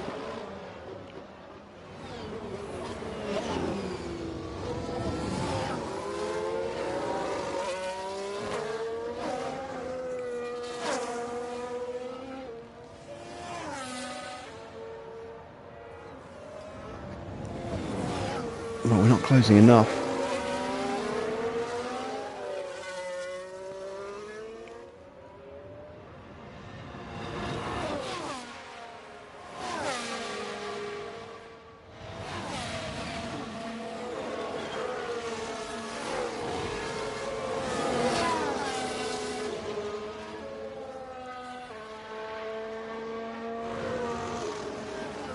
I was really hopeful that we'd be able to stay with Schumacher in this race.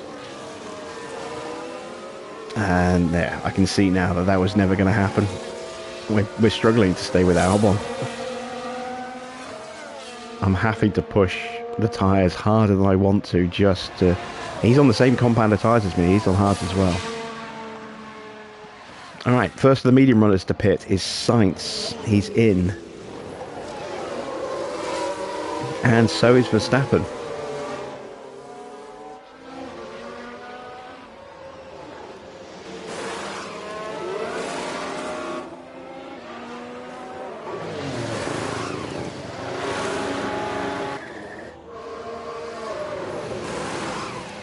And there's Hamilton, Magnussen,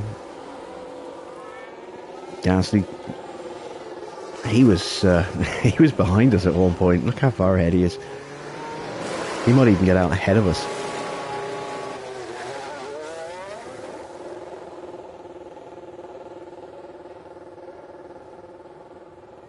He is. He's going to get out ahead of us. Oh, Christ.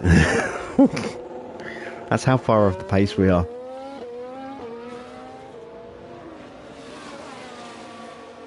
Oh, is he going to slow down the cars in front? He is. Oh, this gives us a chance. We're back in range.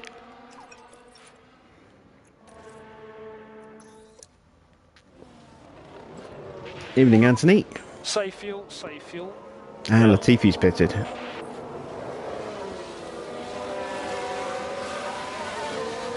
Alright, just get a little bit of battery saved here. Not much, but a little bit. Just enough.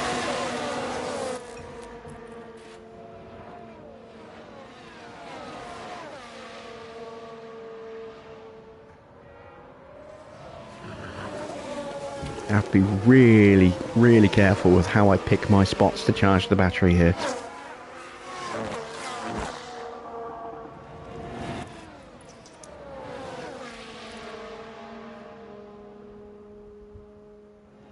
There's no doubt that we have ruined Joe's race. Both myself and Albon here. Which is kind of fitting, seeing as he took out Vesti. What have you missed the last couple of streams? Pain and suffering. We've been very uncompetitive in the last couple of Grand Prix, which was kind of what I expected. But there is a little 10-minute video of pure joy, pure glory on the channel for you to check out if you haven't seen it already.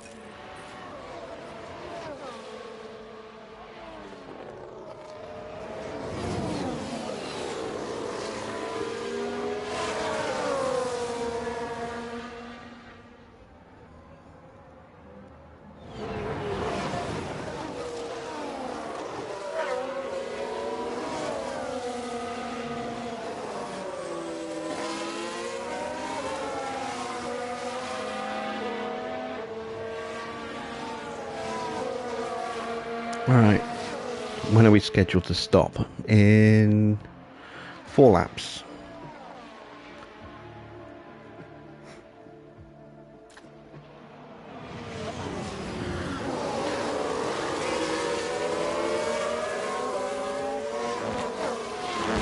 And Joe is finally through.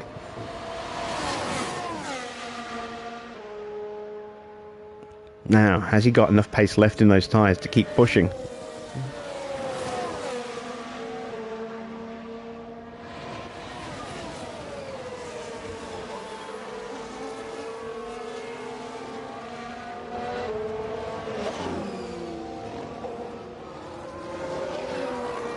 Or is he immediately about to dive into the pits? He's staying out.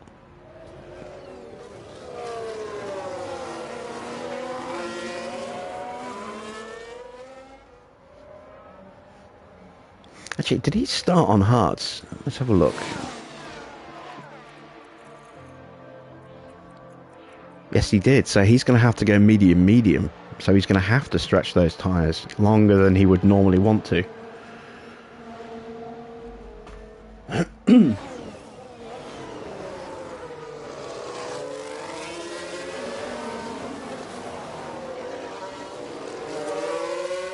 You're hitting a little purple patch with your Aston file. Nice. How many races have you got? Got to go in the season that you're in? Or have you just started it?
Oh, you're up to the midway point.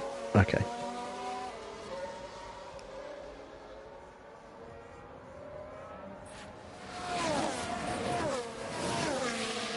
Alright, Albon is just clinging onto the back of Zhou at the moment. So there's still a little bit of pace left in that Alfa Romeo.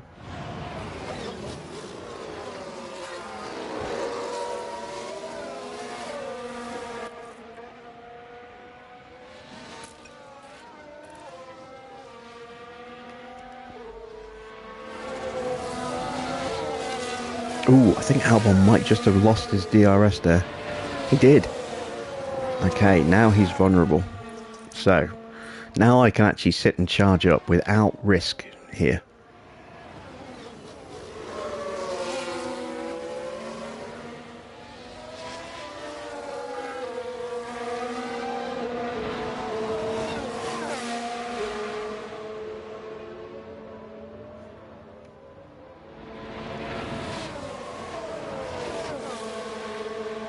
I'm going to get an undercut on Albon, I think.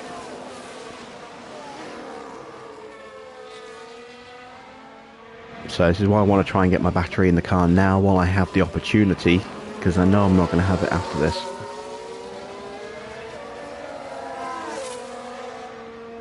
I need to be ahead of Albon because he's going to be on mediums, so he's going to have better tyre pace when he does make his stop. So I need to make sure I can undercut him and pull a gap, which means no opportunity for recharging at all.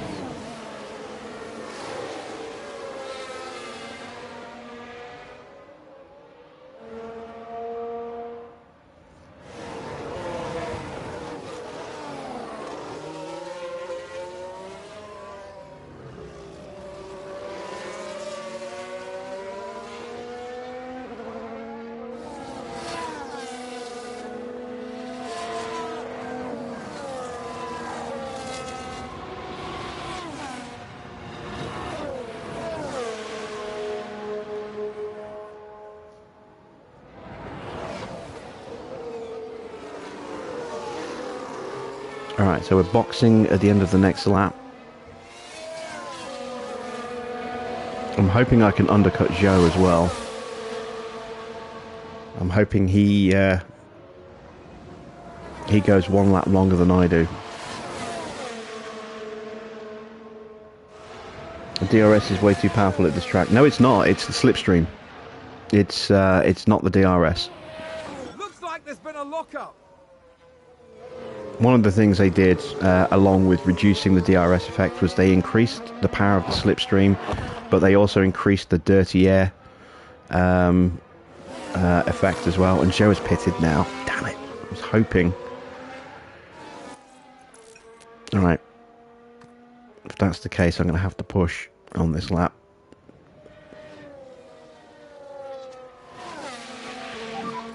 Energy if you need it. Copy. But yeah, they increased the power of the dirty air effect, but they also increased the slipstream and reduced the DRS all in one go. So it's not the slipstream, it's not the DRS that's too powerful on this track. I mean, it helps, but DRS plus slipstream plus a car that's very good in dirty air means, you know, easy overtakes here.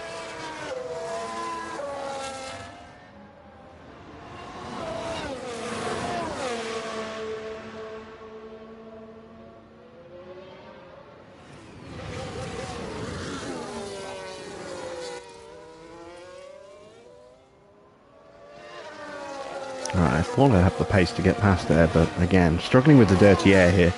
There you can see a classic example of just the DRS on its own. Not enough to even get close to the back of Albon.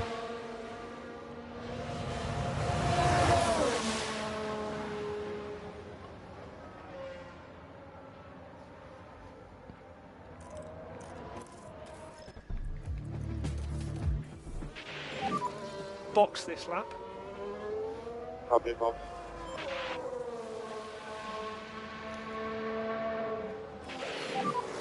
Pit lane.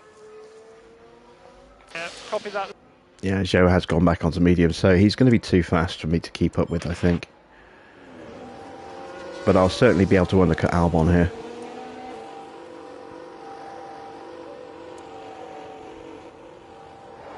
Although Joe is behind Tsunoda. What tyres is Tsunoda on now? He's on old mediums. Okay, maybe I've got a chance then.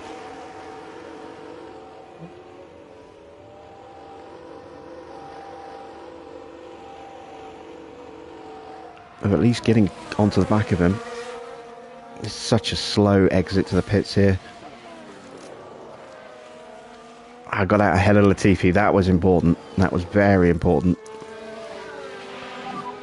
Used energy. Yep. No saving required. Okay. Oh man, I'm 4 seconds back on Joe. Didn't think it'd be that far off.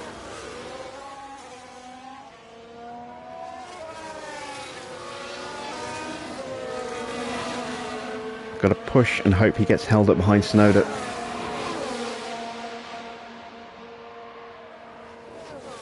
He's not getting through there.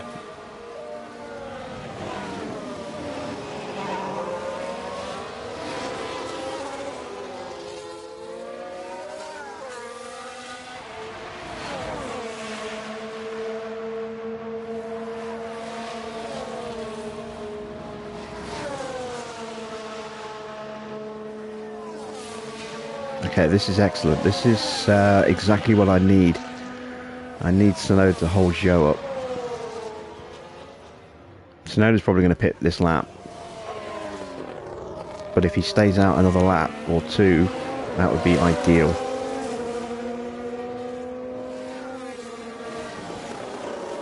He's staying out. Excellent stuff. We're scything that gap down right now. I'm having to burn all my battery to do it, but it's going to be worth it if I can get onto the back of Joe and then hang on to him.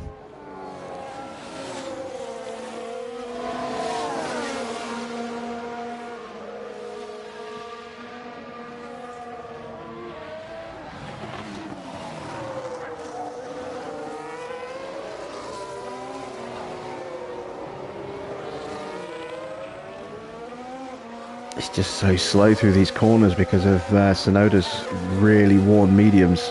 Come on, hold him up again. No, he's going to get through.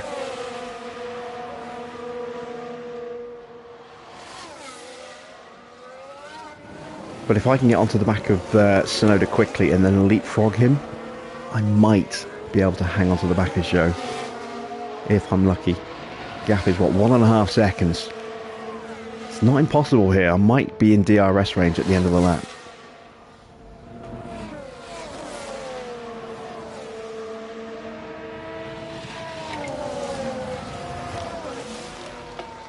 I'm going to be pretty much out of battery once I cross the line.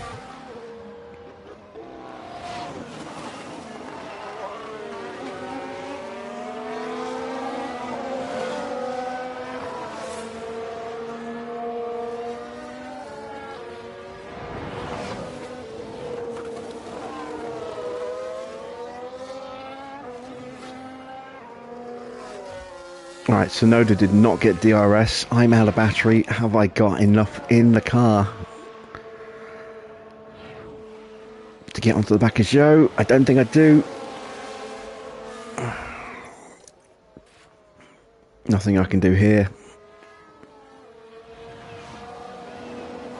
It's just... oh, it's close. It's so close. I've got to give it everything here and hope.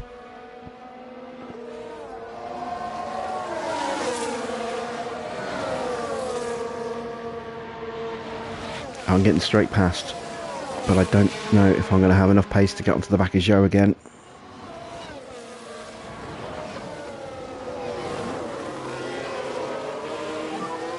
Good job. Yellow flag in sector 3. Looks like Aston Martin have just gained the race the overtake. position. Here's the replay. Let's have a look here. This was the Aston Martin.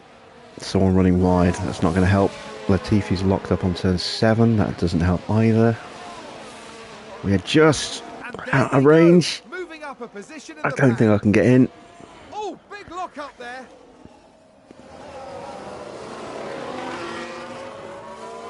I'm at battery. Alright.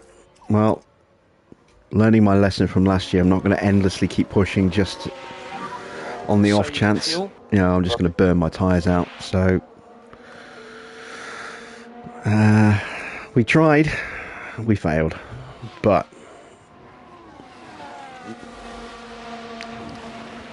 at least this is guaranteeing we're going to undercut Albon. And, you know, Sonoda getting ahead of me isn't the worst thing here, because it means I can recharge my battery again. So let's encourage him to get ahead for the DRS.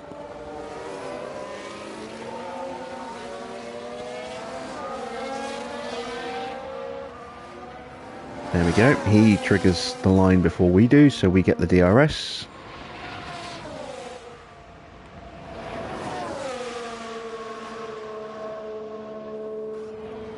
Position gained for AlphaTauri. Russell, Ocon and Bottas all coming in for medium, so the hard runners are starting to pit, so we might see Albon pit this lap. Let's keep an eye on him.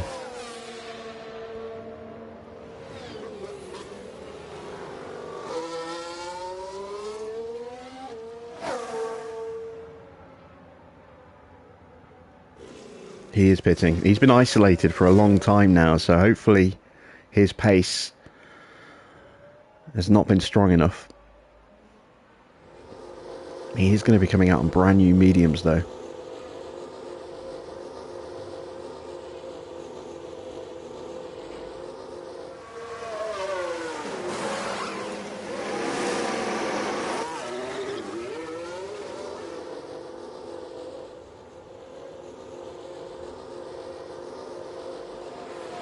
Oh wow, he's a lot closer than I was expecting him to be. Actually, no. 5 seconds. Yeah, that's about what I was hoping for. About 5 seconds or so. That's okay. I forget that it's, you know, a really slow exit to the pits. You know, even just getting to the edge of the pits is one thing, but then it's still a little while before you can get back up to speed. The exit part of the pit lane at low speed is quite long here.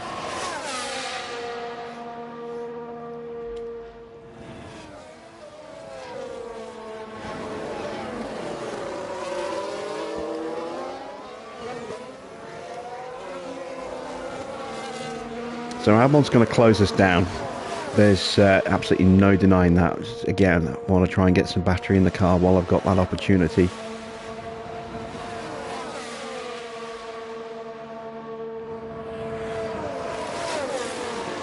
I was really hoping I could get onto the back of Zhou, and the fact that he stopped a lap before us did not help in any way, shape or form. I probably should have pitted early, you know, even earlier than planned, just to make sure, but I was just thinking about getting that battery in the car. If I'd pitted on the same lap, I would probably have had a chance of staying with him.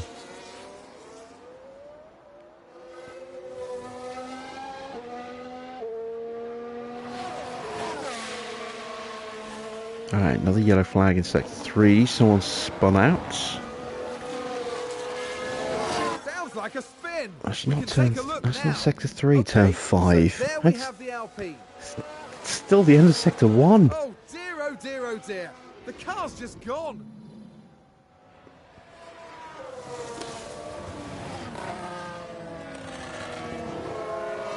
That's something they really need to fix for next season. Drives me nuts. Oh, incident in sector 3. I start looking at the minimap trying to see a dot that's not moving, and I'm looking at the wrong half of the track. It's the complete opposite end.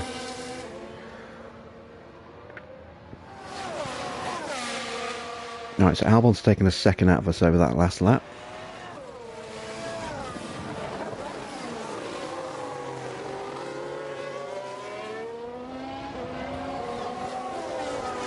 I'll be turning off the recharge next lap.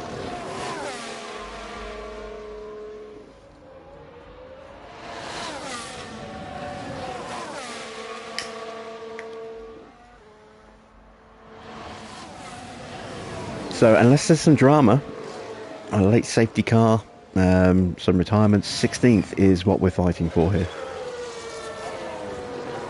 Well, 15th, sorry, is what we're fighting for.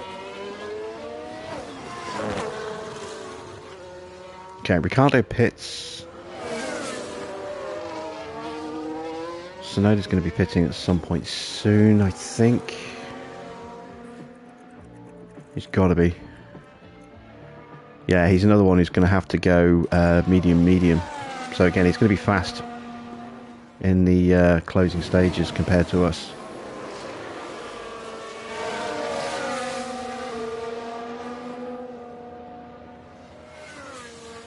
Maybe with the fights on for 14th. I don't know how fast Ricciardo's going to come back through. He's definitely got more pace than we do. About half a second more pace, I think.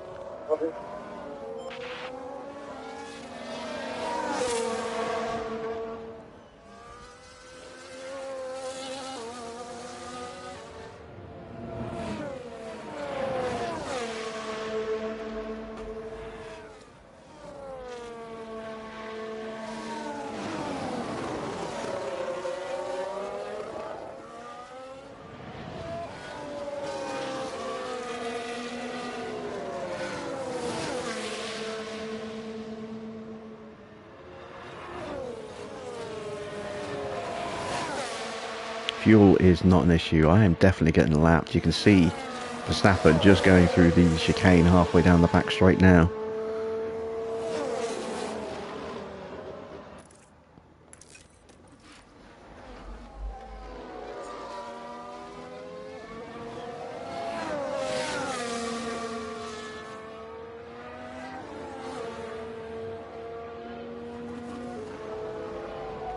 Okay, so notice still not pitting. I wonder if he's going to try and go for softs. He's going to have to go a long way. His tyres are at 40%. I'm surprised he hasn't pitted yet.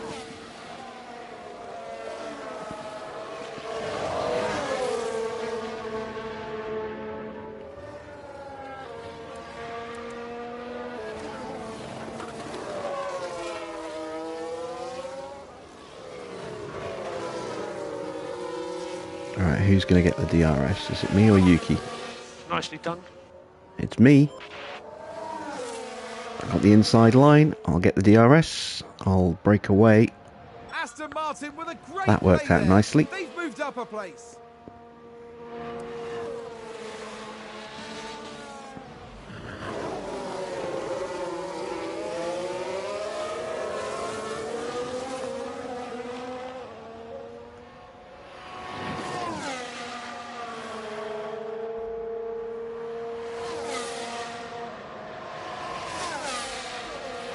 Might actually be able to break away here. Let's use some of that brand new battery that we just filled up. Used energy. Yeah, copy.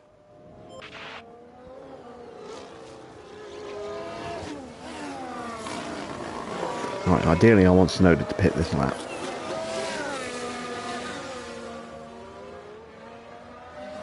That way Albon won't get any benefit from him. And he's staying out again.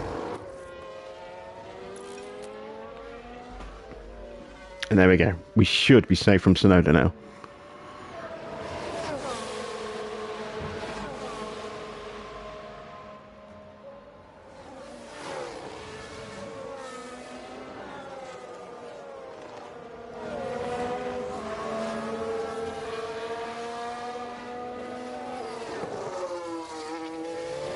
So we can finally see what kind of pace we've got in clean air. Because we haven't had that really.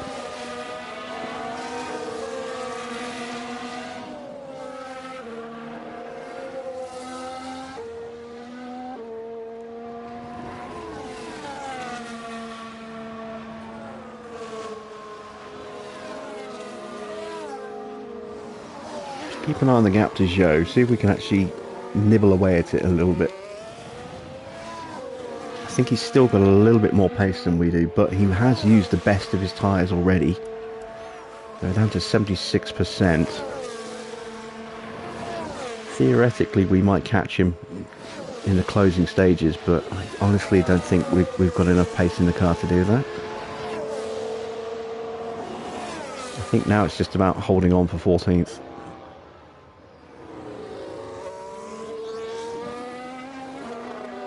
We need a safety car. Well, a safety car would change everything. For starters, I'd have to worry about fuel. Because I've based my entire race on getting lapped here. And Tsunoda finally pits. So at least he's not going to give DRS to Albon.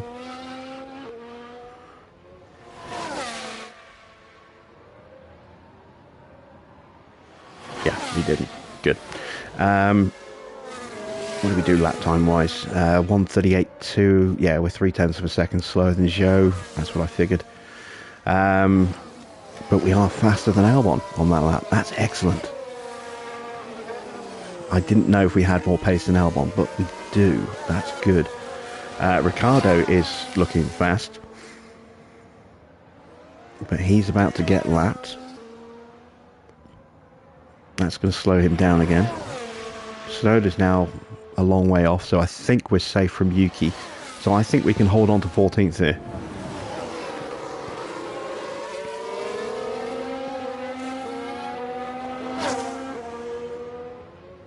Where is Mazepin at this moment? God knows, he's not in the game.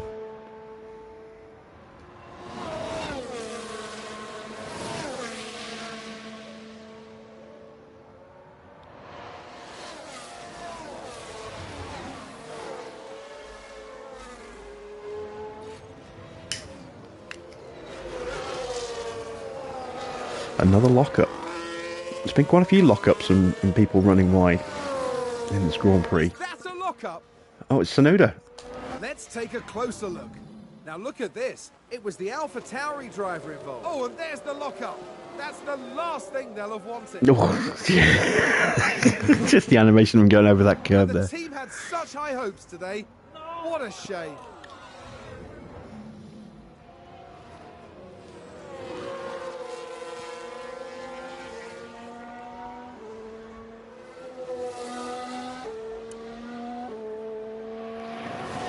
So 1:38.3 effectively for us.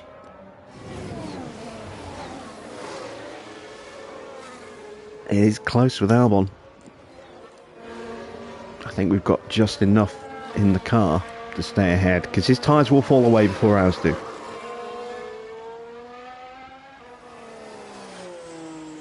Put ERS to deploy, conserve fuel. I don't need to conserve fuel unless we get a safety car. And if I use my battery now, and then I have a chance to use it later, or I need to use it later, I'm going to have nothing to fight with. So I'm not going to do either of those things. I'm going to get lapped. I mean, look at Verstappen's pace. He's doing 2 seconds a lap faster than we are. He's going to be on me in about 5-10 laps, if that.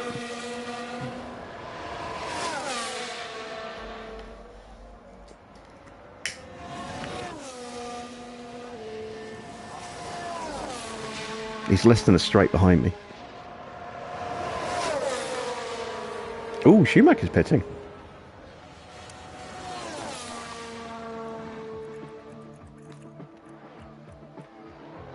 Oh wow, he's gone a long way on those hards. Is he going? He can't be going softs. He's got to be going mediums.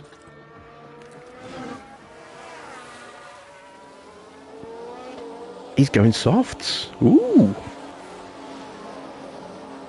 That is a surprise. Can I sneak onto the back of him here?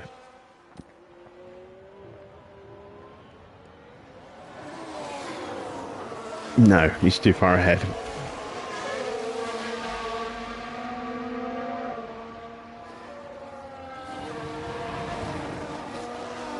I wouldn't be able to stay with him anyway. The grip that he would have through the corners, he'd just launch away from me really quickly. But I wonder if anyone else is going to do that. Let's have a look. Who else is low on tyres? Nobody really. Another yellow flag in Sector 3. That's his teammate. That's Magnussen. That's excellent. I need him to start screwing up. Because he's in the points right now. All eyes on Kevin Magnussen here. Oh, it's a big lock-up. That front left just stationary there.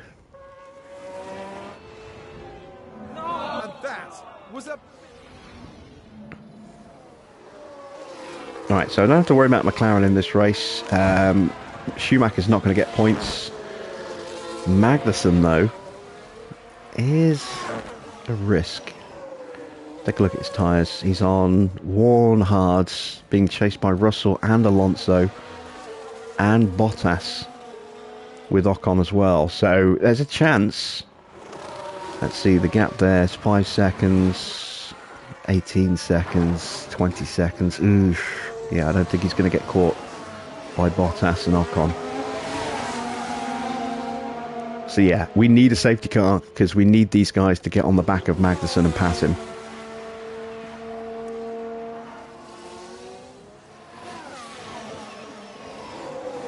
I need to see what lap time he does across the line.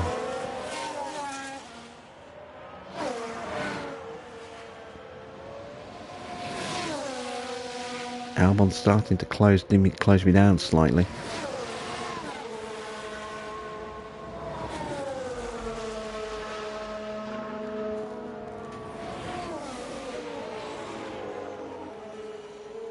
That's 6 points for Magnussen right now.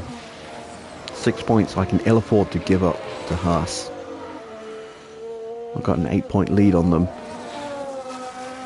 That'll make things a little bit messier.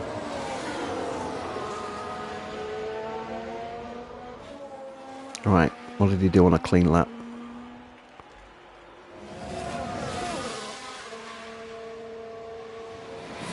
.137.4. Yeah, Russell's catching him, but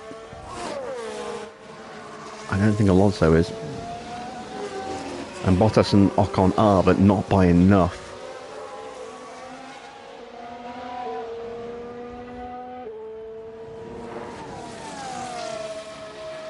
Yeah, Alonso's not catching. So Magnussen's going to score points. Hopefully Russell will catch him and knock him down to 8th.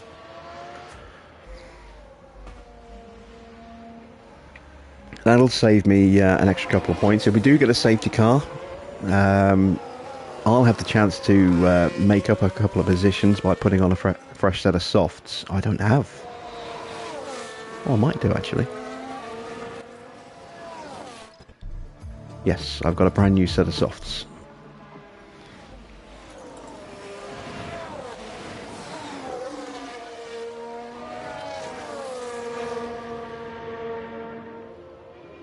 So if we do get a safety car, that will be my saving grace. And it will also close everybody onto the back of Magnussen. And hopefully those mediums will give them better traction in the corners to actually make the overtakes on the straights.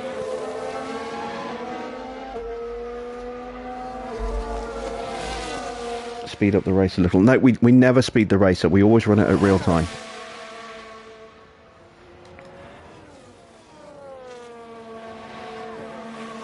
I'll speed up bits of quali and I speed up practice, but I never speed up the races. I like to make these an event, like a real Grand Prix.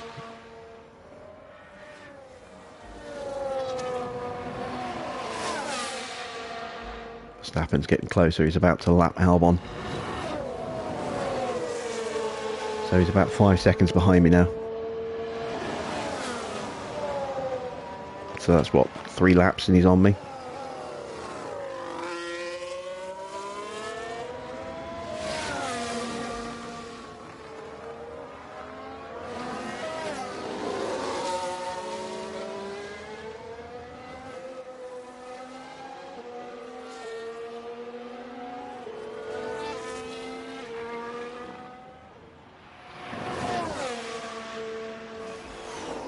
Right, that's him getting past. There is Verstappen.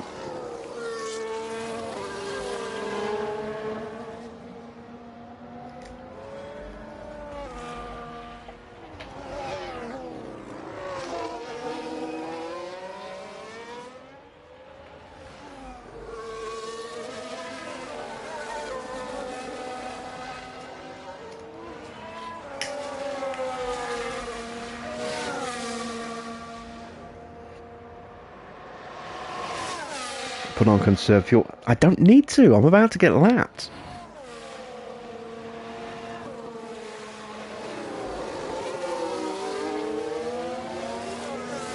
All I'm going to do if I put conserve fuel on is make the car heavier than it needs to be. It's 1.9 kilos a lap. And I am 4 seconds from being lapped.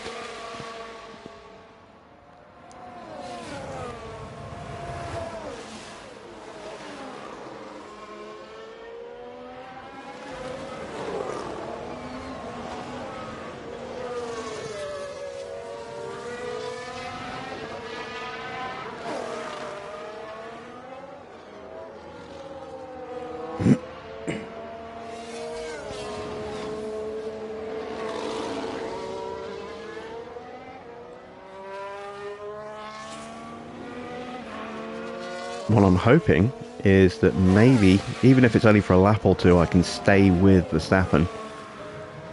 Open up the gap to Albon a little bit more.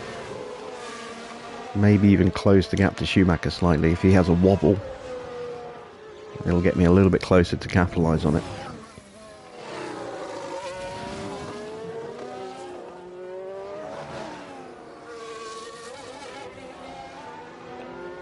Ideally, I want to be passed by Verstappen just in front of the DRS line so that I can get DRS immediately. Last thing I want is for him to get DRS and me have to pull over and he goes flying past and he's already a second ahead by the end of the straight.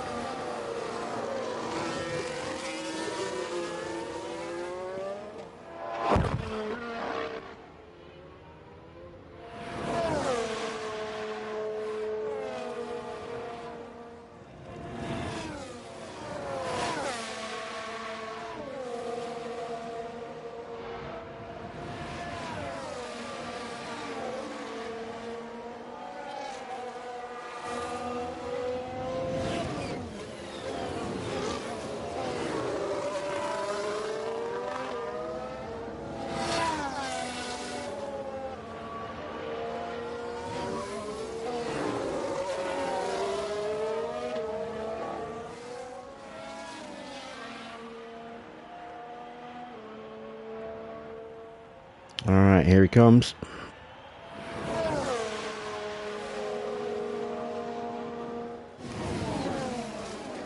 So he's going to get me on the run up to the first DRS line. That works for me. Let me just encourage that a little bit.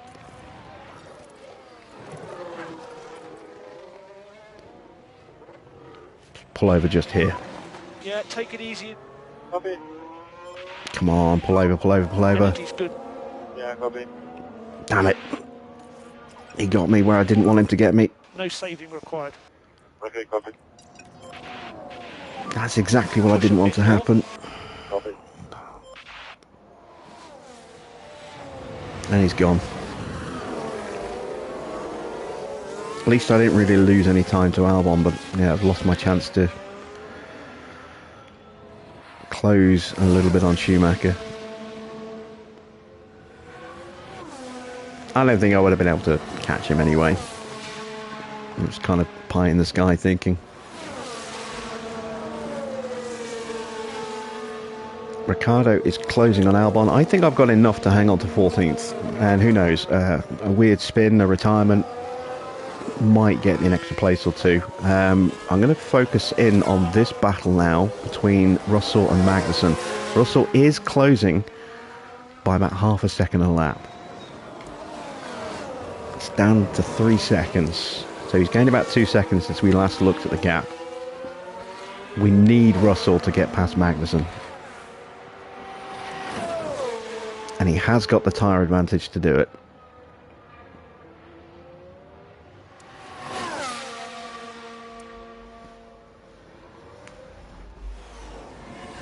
Haas are going to score points unless something horrific happens to Magnussen.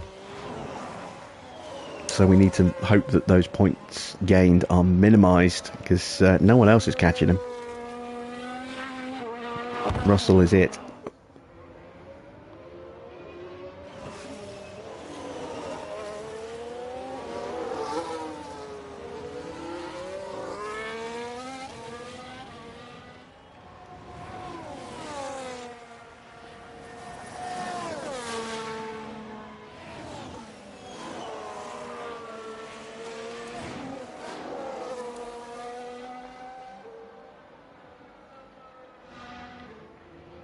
Squeaky bum time.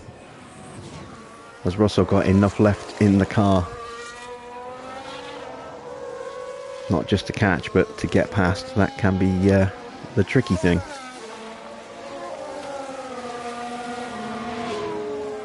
He's got the pace to catch.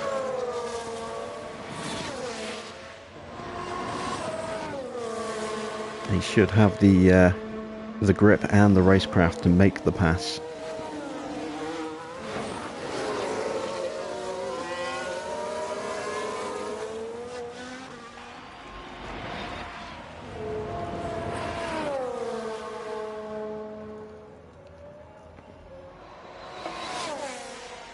Is Magnussen gaining on Gasly? No, good.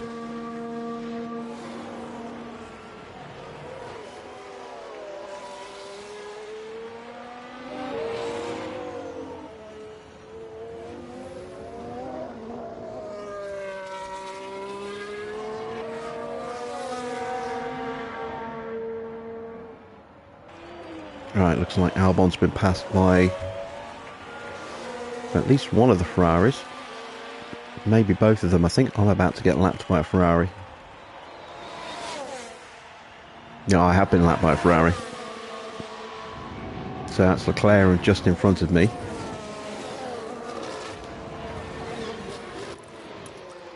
Let's see if I can hang on to the back of him.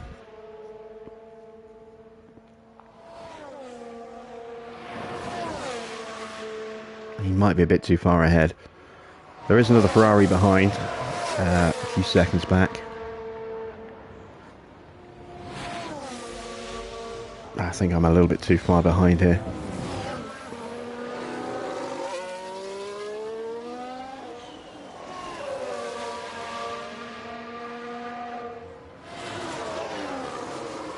Yeah, I'm too far behind.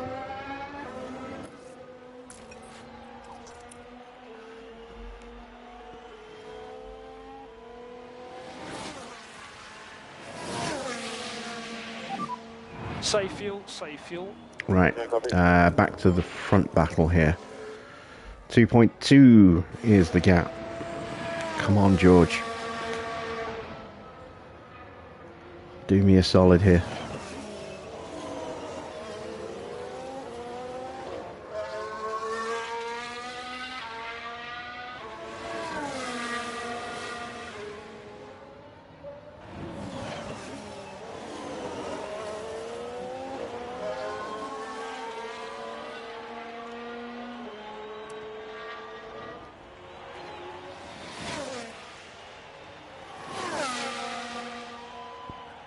Just gained by 0.3 that lap.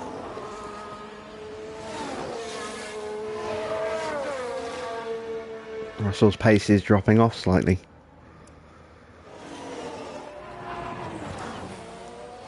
And those tyres are starting to give way a little.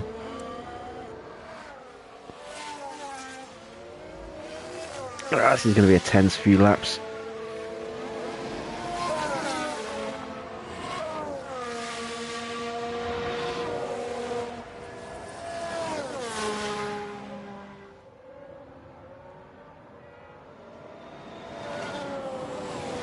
That Mercedes is not particularly fast in a straight line.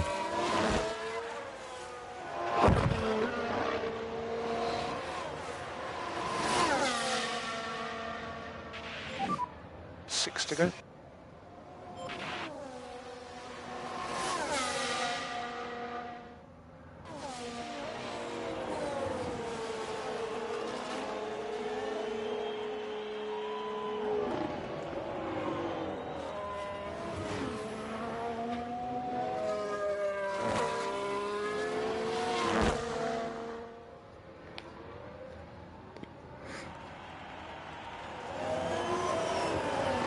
The gap's not coming down quick enough.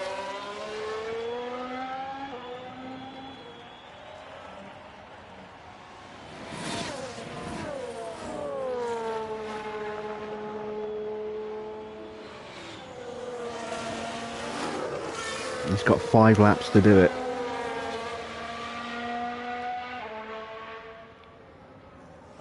He only needs to find about 0.9 of a second here just to get onto DRS, and once he gets into DRS, it'll be on him by the end of that lap. So he'll have maybe 1 lap. Oh, Let's see what damn it! happened there. Now let's look at this. Here's George Russell. George, And there it why? is. That's where they spin out. The team are really disappointed with that. Let's hope it doesn't set them back too badly. That's Yellow it. ahead. Go. I think that's it. I think Magnussen is safe. God damn.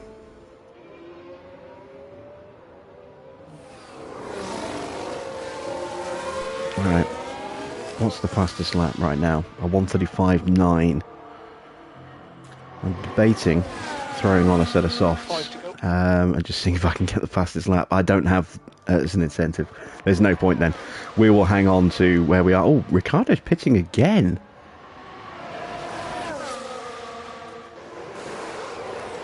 He's going for another set of softs. So yeah, even if I was thinking about going for fastest lap, he would probably beat me.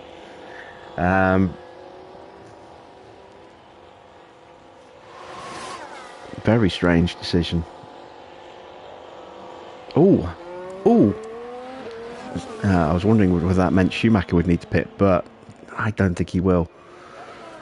The only one who might pit in front of me is Zhou, and I think he's too far ahead. Yeah, he's too far ahead. Oh, no, he's not. No, he's not. He's only 13.5 seconds ahead of me. If Zhou pits, and I don't think he will, but if he does, I might be able to hang on for 13th.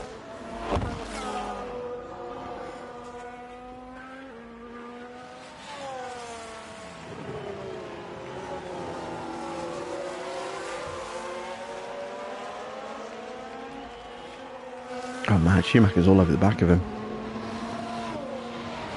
He just lost a huge chunk of time being lapped.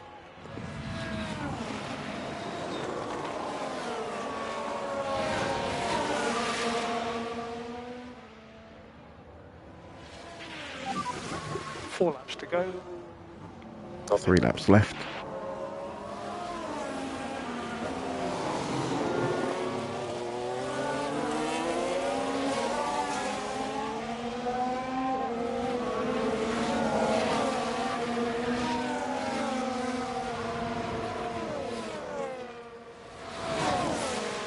Surely Schumacher's going to get him here. Yeah, straight up the inside.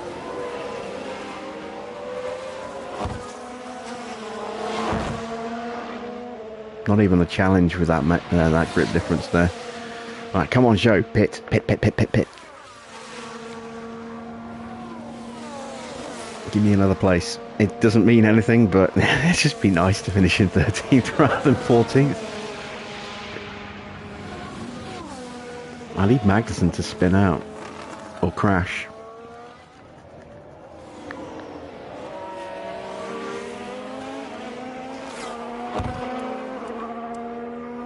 Not even a pit stop would really help me that much. It would drop in a couple of places, but he'd still be in the points, and he'd have super fast tyres to retake Bottas if he fell behind Bottas.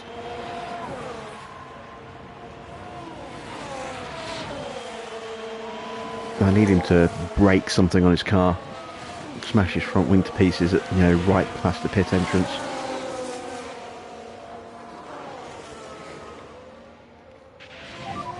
Be 3 to go. Something that's going to cause him to be really slow for a whole lap.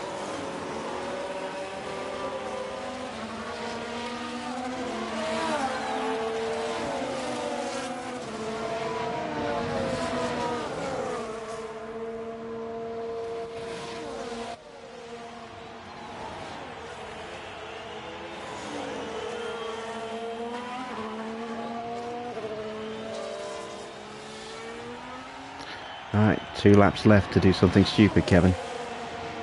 Please do something stupid. I'll even run wide and lose a couple of seconds to Russell. Lose 4 seconds to Russell. Means that Russell will be on him for that final lap. That'll be something.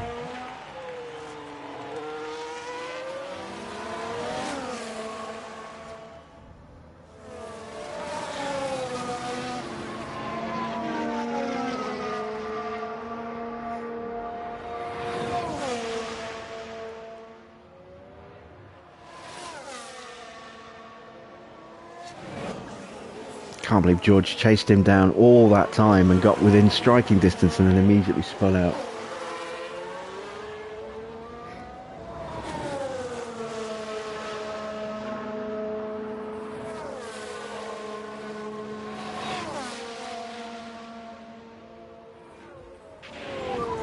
This will be last lap. Copy.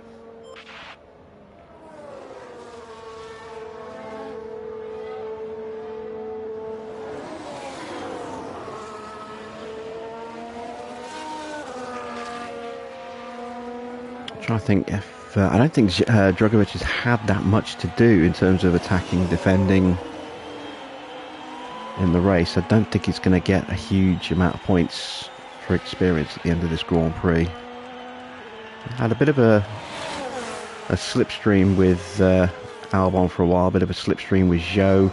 He did do some good defending against Zhou. That might get him a few points.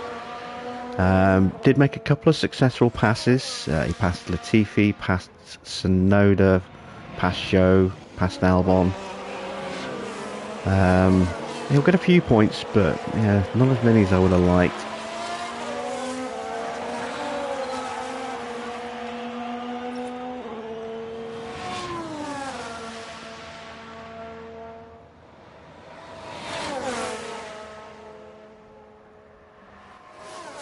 Drugovich is not going to stop in the middle of a lap. He's got a kilo more fuel than he needs to get across the line.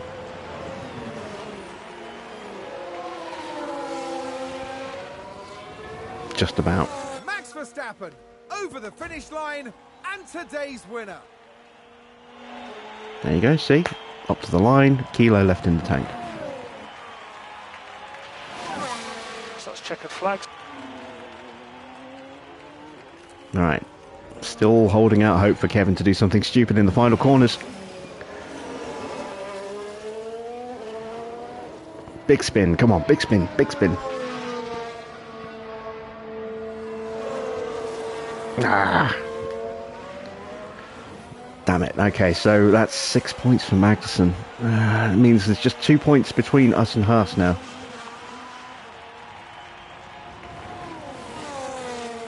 Not a great weekend. Vesti taken out by Norris, thanks to Tsunoda hitting Norris on the opening lap.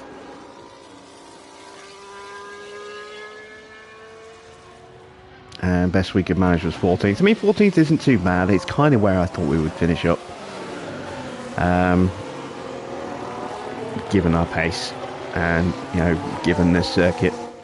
But for a moment I thought we might maybe have a chance of something a little higher. What an incredible outcome for Aston Martin's driver.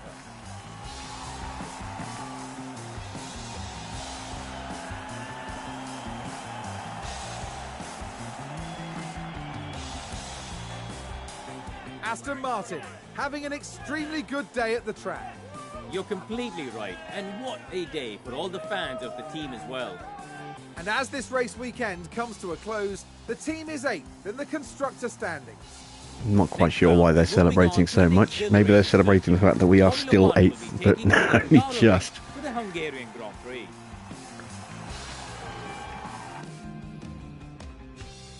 So, a dominant performance by Max there. Started in 19th and finished in 1st. As I said, this is a circuit where Max is always brutally fast. And he proved it again today. Big win for Gasly as well, gaining 14 places, starting from the back of the grid there. And coming through into 6th place for 8 points. Magnussen, unfortunately, getting those 6 points does not help us at all. But at least there were no points for McLaren. So this is the Drivers' Championship. Leclerc extends his gap at the top by 4 points. He is now 31 points ahead of his teammate. But Verstappen does close the gap to Carlos a little bit. Just 11 points in it now. Perez in 4th. Hamilton stays 5th. Russell does move up into 6th, ahead of Alonso by 1 point. Could have been more if he'd got past Magnussen, but it is what it is, unfortunately. Into the constructors, we do hang on to 8th, but the gap is now just 2 points to Haas. And our 8th place that was looking very secure, well, a lot more secure, just one race ago, is now looking a lot more under threat, given the pace that Haas has. Yeah, we ideally need to try and just get some lucky points and keep ahead of McLaren. That's going to be, I think, our best bet, is to beat McLaren in the constructors, because I think Haas will overtake us at some point.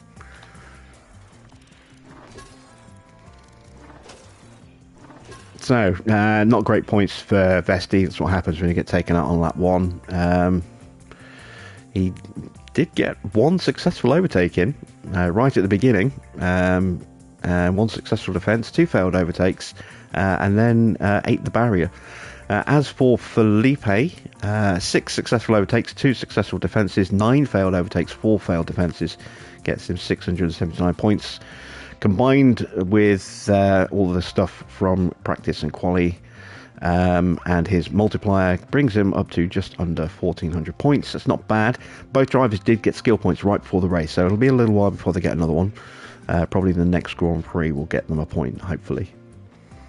We did get our finish position streak. Somehow, how did we get the finish position streak? It must be bugged, because that was supposed to be 2 cars in the top 15 and we only got 1. I'm not going to complain. It's an extra 500,000, but yeah, that's weird.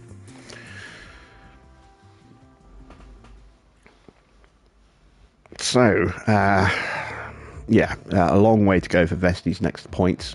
He won't get one next race. Felipe, though, might well get a point at the end of the next race. He is developing quite nicely. His pace stats starting to look a little bit more respectable. Obviously, we've been putting a lot of points into his braking, as we have with Vesti. Vesti's braking is his weakest stat, really. Or at least his weakest important stat, anyway. So, anytime we get a point, it goes straight there. Have we got any points with our staff? We do have a new point for Alessandro.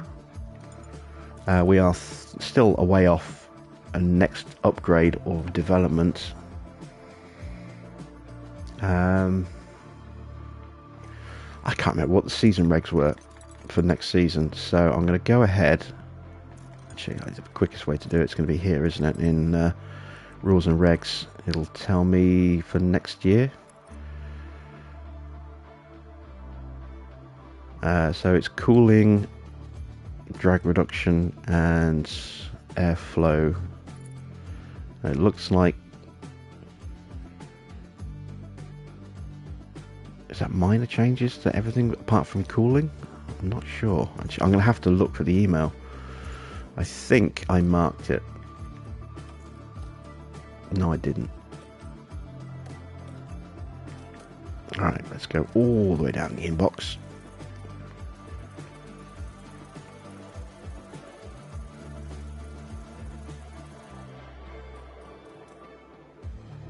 So let's go ahead and flag. Oops, no. There we go, flag that email. So what are the minor changes for next season? Moderate changes. Oh, so everything's 10% off. Okay, so we are going to need a lot of research for next season. Okay, well that will hurt the AI more than it will hurt me.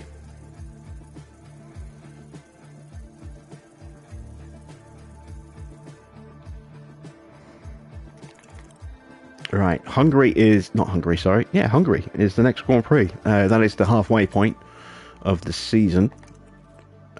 So let's see, where do I want this point? Why are we particularly weak? High-speed downforce isn't great. DRS could be improved. I'm going to go with high-speed downforce.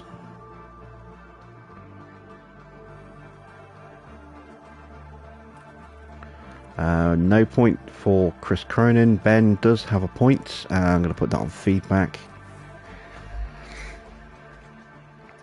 Facilities, our CFD final update for our car development facilities for the season finishes in 6 days, so we will have that for the rest of the season when the next round of updates comes through. That's good. That'll help with research for next season. Team Hub is a way off, but that's the final upgrade for that. There's nothing else that we need to worry about, so let's check car parts. I don't think we broke anything, did we? Oh, actually, yeah, we did break some stuff because Freddie had that impact. How bad is his car?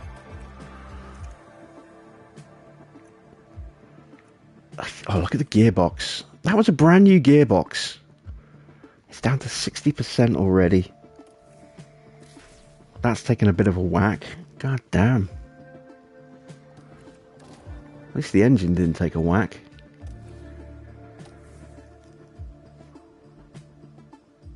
Kind of wish I put the other gearbox in now, the older one, and run the risk of it wearing out a bit during the race.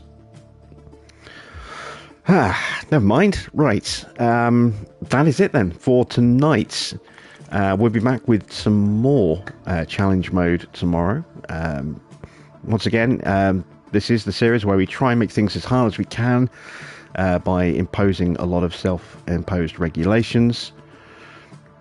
If you want to see what those regulations are, do look in the video description below. They're all listed there, as well as a progress tracker of what limits we've hit already this season or how close we are to some limits.